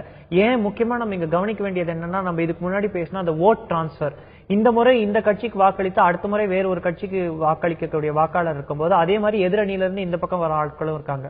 சோ யார்கிட்ட இருந்து எக்ஸ்சேஞ்ச் பண்ணிக்கிறாங்க அப்படிங்கிற குடுத்தல் வாங்கல் தான் இந்த தொகுதியில எல்லாம் இருக்கு. எப்படின்னா இந்த முறை இந்த வாக்காளர்கள் அங்க வாக்களிக்கிறதும் அடுத்த முறை இங்க வாக்களிக்கிறதும் அந்த எக்ஸ்சேஞ்ச்ல லீட் யார் எடுக்கிறாங்க, இது வந்து முன்பு இருந்த டிஃபரன்ஸ் ஆஃப் ஓட்ஸையும் அது தெளிவா காட்டுது. பெரிய மார்ஜின்ல எல்லாம் இங்க ஜெயிக்கல, சின்ன மார்ஜின்ல தான் ஜெயிக்கிறாங்க. பல இடங்கள்ல திமுக வந்து நாடாளுமன்ற தேர்தல்ல சட்டமன்ற தொகுதிகள்ல பின்னடைவு சந்திச்சாலும் இந்த தொகுதியில அவங்க 2வது இடத்துக்கு தான் வராங்க. ஆனாலும் அவ்வளவு மோசமான 2வது இடம் இல்ல, கம்மியான கேப்ல தான் வராங்க. இந்த முறை கீழ்பண்ணாத்தூர் தொகுதியில் 2 விழுக்காடு வித்தியாசம் இருந்தாலும் கூட கீழ்பண்ணாத்தூர் தொகுதி திமுகவுக்கு சாதகமான தொகுதி அப்படிங்கிற பட்டியல தான் நாம் சேர்க்க இருக்கிறோம். ஒட்டுமொத்தமாக நாம் 20 சட்டமன்ற தொகுதியில பார்த்தோம் நண்பர்களே.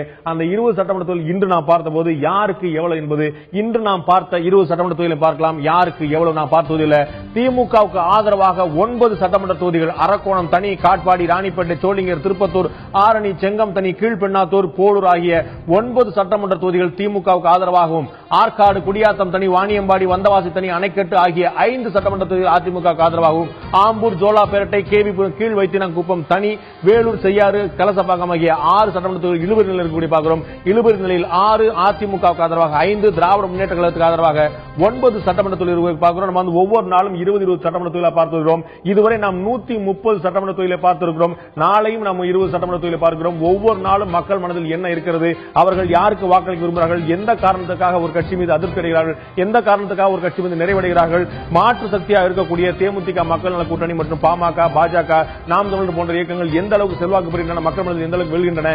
இந்த தற்போது நாம் கணித்திருக்கக்கூடிய கணிப்பு இப்போது அதிமுக தேர்தல் அறிக்கை வந்த பிறகு எந்த அளவுக்கு மாற்றத்தை ஏற்படுத்த போகிறது, யாருக்கு சாதகமாக இருக்க போகிறது, யாருக்கான பாதமாக இருக்க போகிறது, எந்த அளவுக்கு நம்பிக்கையை பெற போகிறது, பல்வேறு விஷயங்கள் அடங்கியிருக்கின்றன. ஒவ்வொரு நாளும் உங்கள் மனதில் என்ன இருக்கிறது என்பதை தொடர்ந்து கணிக்க முயற்சி செய்து கொண்டே இருக்கிறோம். இந்த நிகழ்ச்சியில் கலந்து கொண்டு கருத்து தெரிவித்த அருண் கிருஷ்ணமூர்த்திக்கு நன்றி. பார்த்த உங்களுக்கும் நன்றி நண்பர்களை. மீண்டும் இன்னொரு நிகழ்ச்சியில் சந்திப்போம். அதுவரை நன்றி, வணக்கம்.